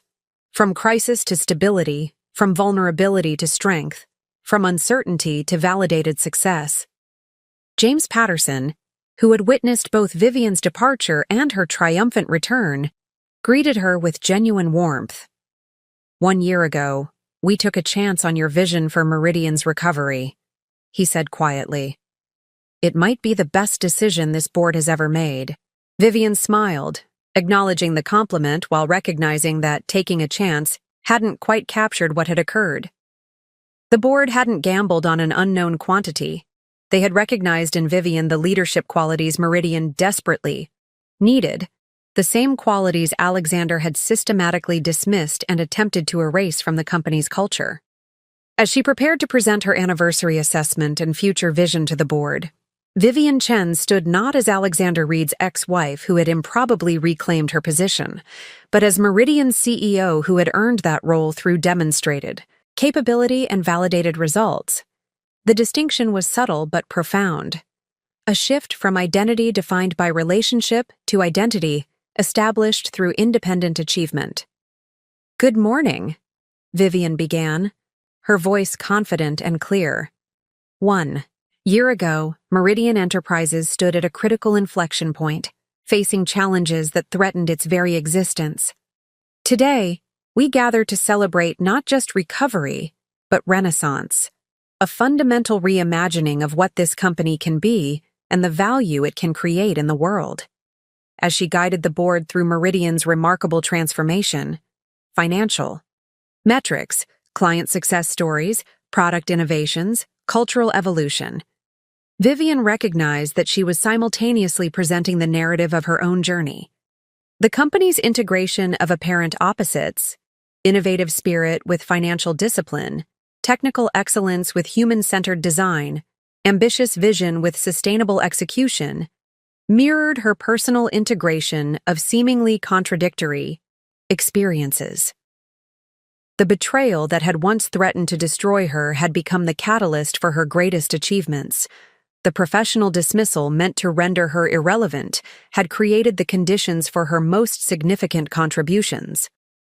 The personal loss that had seemed devastating had ultimately led to a more authentic and powerful sense of self.